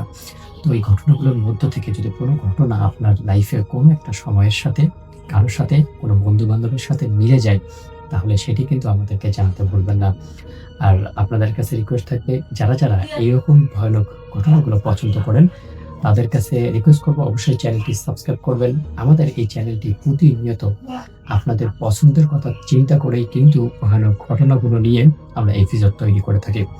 তো প্রিয় লিসেনার্স, আমাদের আজকের এপিসোডের ঘটনাগুলো আপনাদের কাছে কেমন লেগেছে সেটা কিন্তু অবশ্যই জানাতে ভুলবেন না। আর এরকম বাছাই করা সেরা ভয়ানক ঘটনা পাওয়ার জন্য অবশ্যই আমাদের চ্যানেলটি সাবস্ক্রাইব করে রাখবেন, কারণ আমাদের এই চ্যানেলটিতে প্রতিনিয়ত এরকম ভয়ানক ঘটনাগুলো কিন্তু আপলোড করা হয়। তো প্রিয় লিসেনার্স, আজকের মতো এখানেই বিদায় নিচ্ছি। আবারও দেখা হচ্ছে কালকে রাত 10টার সময়, ঠিক ঘড়ির কাঁটায় যখন 10টা বাজবে, ঠিক তখনই আবারও আপনাদের সামনে হয়তো উপস্থিত হয়ে যাব ইনশাআল্লাহ। তো ততক্ষণ পর্যন্ত সবাই ভালো থাকবেন, সুস্থ থাকবেন। আপনাদের সবার মঙ্গল, সুস্বাস্থ্য এবং আশা করছি যে আপনারা সবাই ভালো থাকবেন এবং সুস্থ থাকবেন আপনাদের পরিবার পরিজনকে নিয়ে। আমি আমার নিজের জন্য দোয়া চেয়ে আজকের মতো বিদায় নিচ্ছি। আল্লাহ হাফেজ।